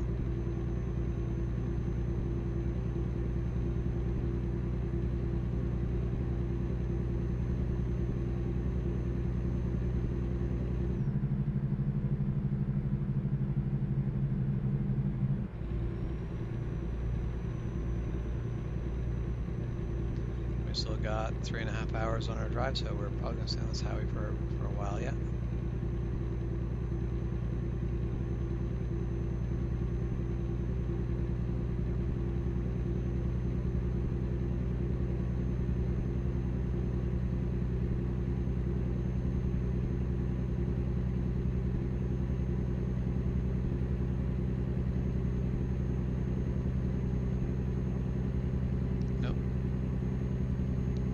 Pass me on the right car, you should pass me on the left.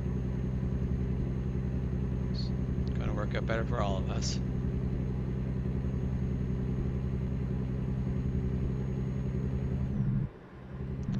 Of course, the lane is coming to an end here.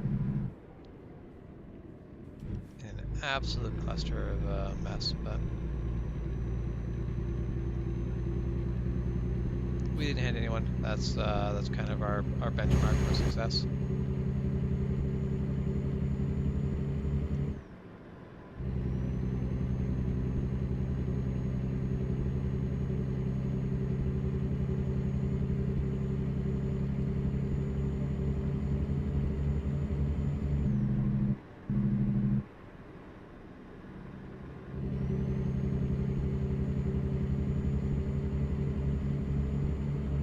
I'd like to be able to adjust my sleep. Basically I wish you could actually set the time to get up, even if it didn't fully reset your rested bonus. Just because it'd be nice to be able to get back to starting earlier in the day and do less driving in the night. Because what beautiful views were we just driving right by? I have no idea. I guess it wouldn't be that hard, just basically go to bed early once to reset the whole thing.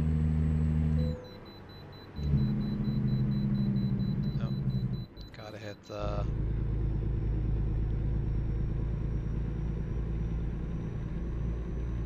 pullout here.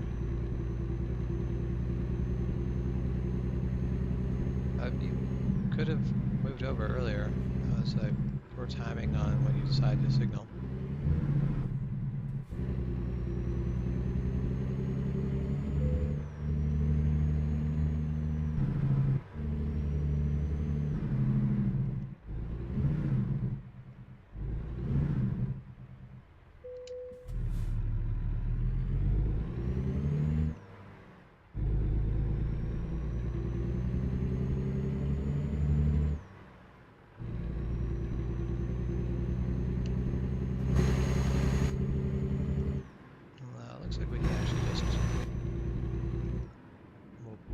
Kind of be able to merge on.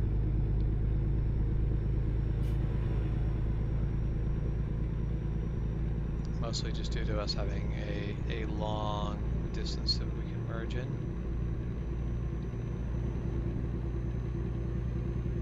I don't want to be staying in the right lane because that is an exit only.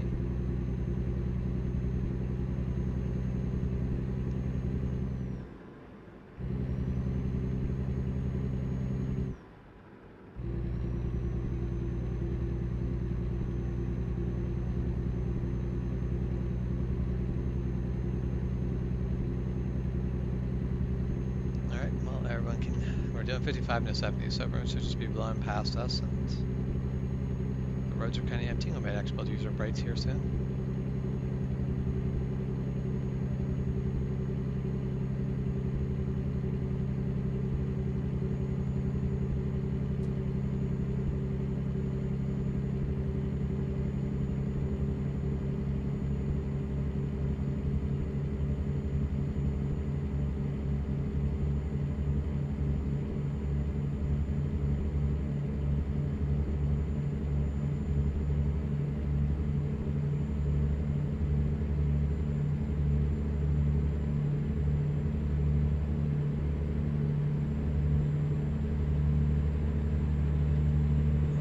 Exit only, and I don't think we want to be in that exit.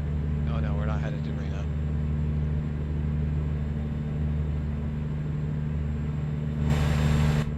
That car just hanging out right in the danger zone. Don't do that. If you're ever driving along and they're next to a big rig, don't just hang out next to the big rig. Try to get out in front of it by a good distance. You want to be where they can see you.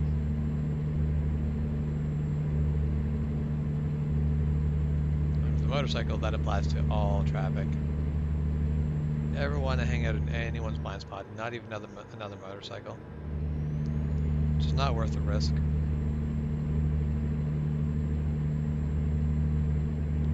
Because if someone just pulls out into you, yes, it is their fault. They are wrong for having done it. When they are driving a vehicle that outweighs you by like 10 times, it doesn't matter who's right and wrong. The damage done to you and your vehicle is going to be so much higher than whatever happens to them that, yes, legally and financially they're on the hook, but when you're hurt, there's no amount of money that just fixes it. There's no amount of money that can make it like it would never happened. So it doesn't matter whose fault it is. It's a matter of, could you do something to prevent it? If so, you should do so. Drive defensively. Oh, I should probably turn my beams off. I am passing people. There is traffic.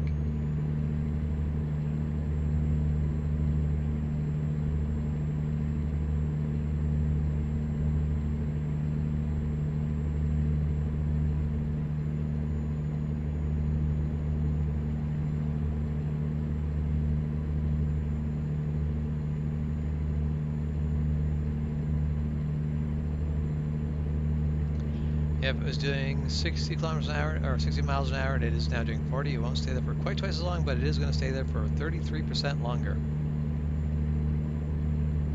Now hopefully if it's slowing down, this means that it's losing energy, losing power, so it's going to cause less damage. But still is a powerful storm.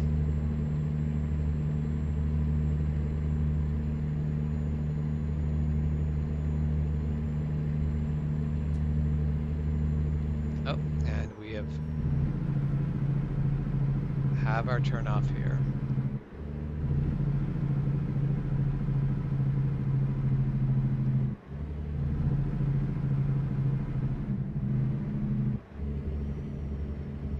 Yeah, we are headed to Price, Utah.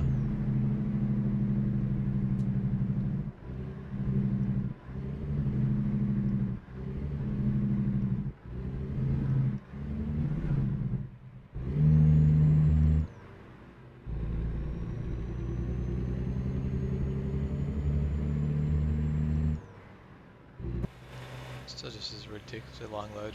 It's weird seeing it in the mirror go through lights that you drove through like a full second prior.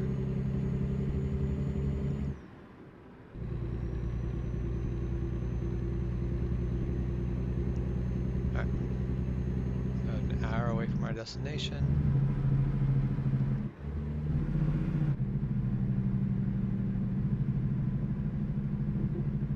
So we'll get there a bit after 2 o'clock in the morning. Ah, damn it. If I just kept rolling, but I couldn't have known.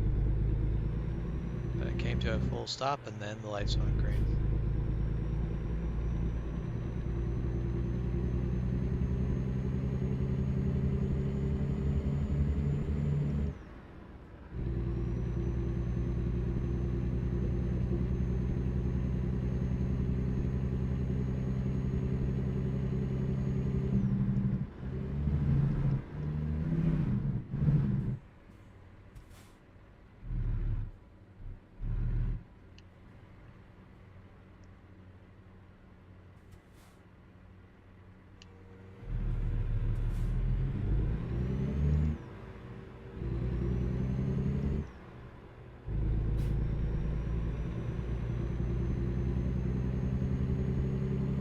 Of course, now all this has to merge together here.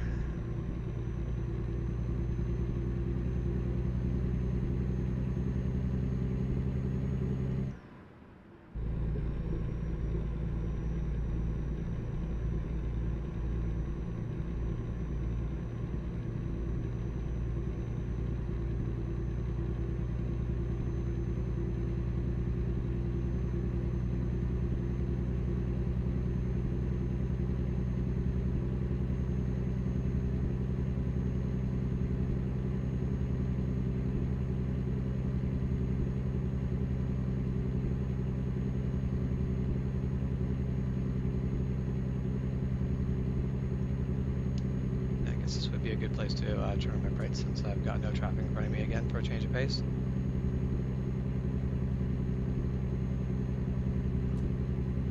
I already turned off my lights.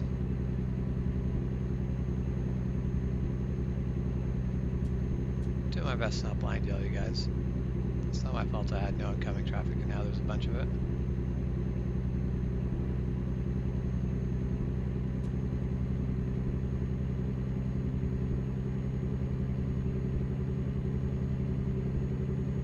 Or going over a bridge over something. No, maybe that's not a bridge.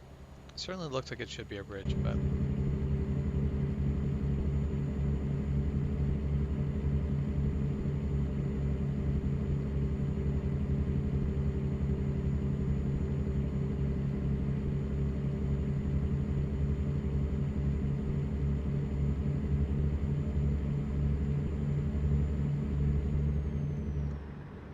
Hey, Chill Plays.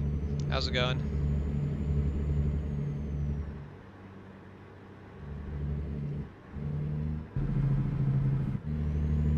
Okay, I have the feeling I want to scrub a little bit of speed going into that corner.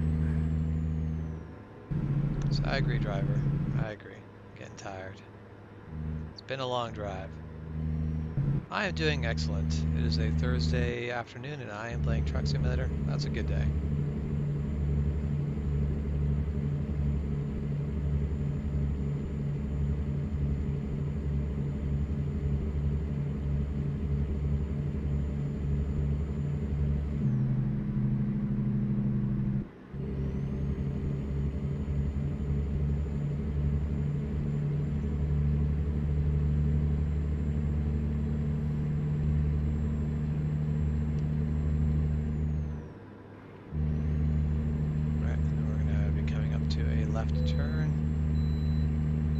Bypass this scale.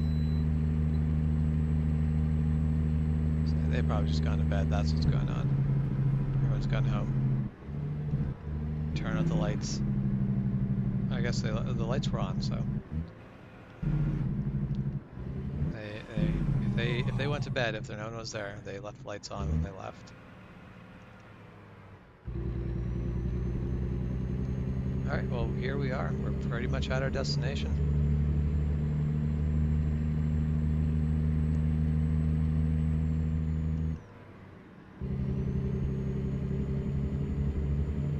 About 3 o'clock in the morning, but there is a spot to sleep and fuel up very close to where we'll be dropping off, so that'll make it nice and easy.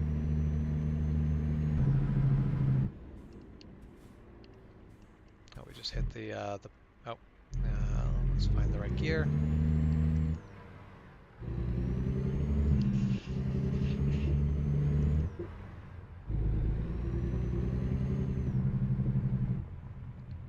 Alright, let's see where they want it. They're probably just going to pulled straight ahead because with the triple trailers, they don't ever ask you to back them up.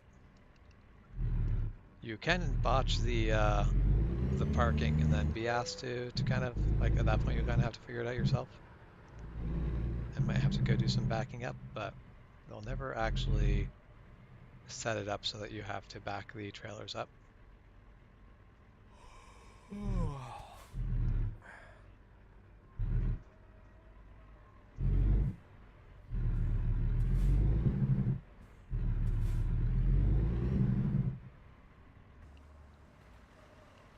What? Well, I guess that's simply not square enough for it. Well,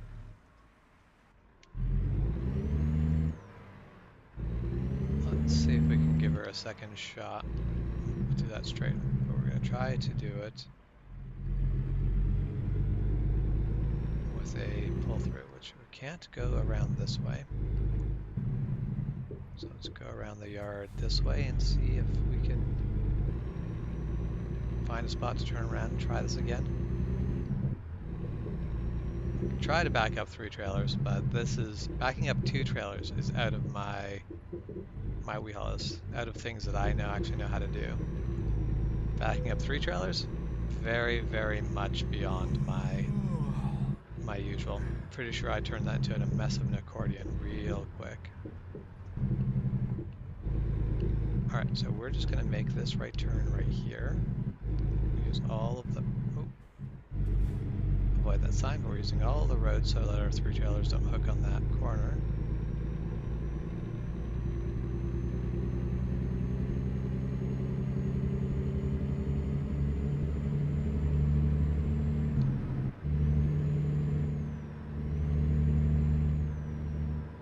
But here, now we can pull into this yard, use it to turn around.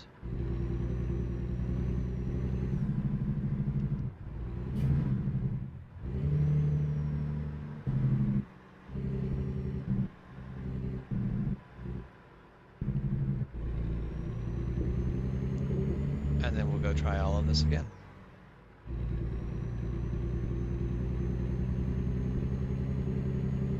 And we'll correctly use the turning lane this time, so so Michael doesn't have to get mad at us about using it to pass people. Oh, wrong button.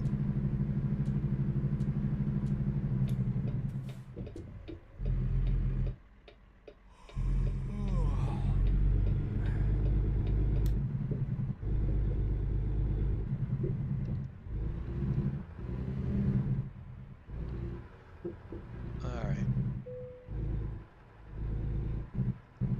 So let's.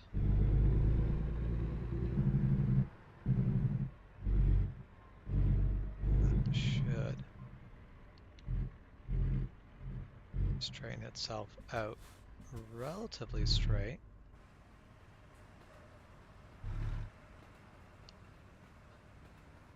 We'll see. Yep. Game is happy with this time. Got that back trailer in there straight enough.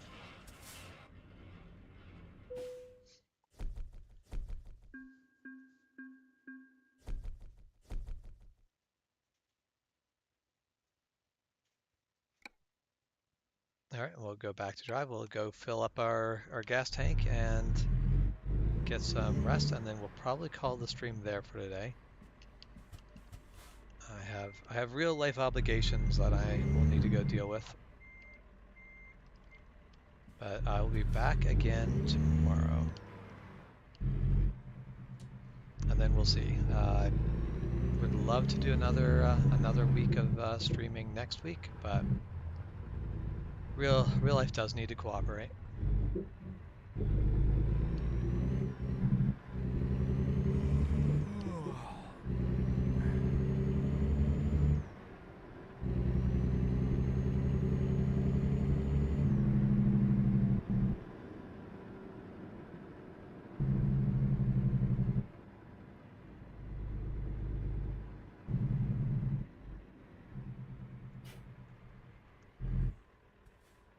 Yeah, 3:15 where we pull in to get some gas and go to sleep. Definitely a bit of a late shift.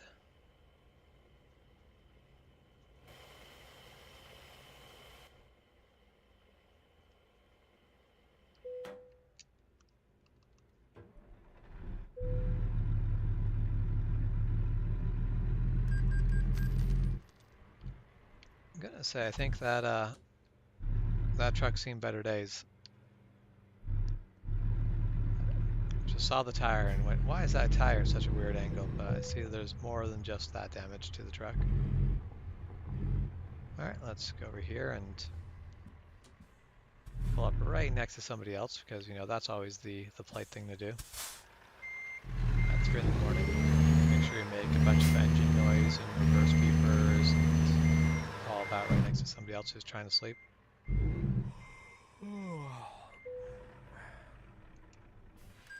But there, we got our rest, calling a night, and with that, I'm going to call it end of the stream. So I hope you have a good night, good morning, good afternoon, whenever this finds you. And Michael, hopefully we'll talk to you tomorrow. Stay safe.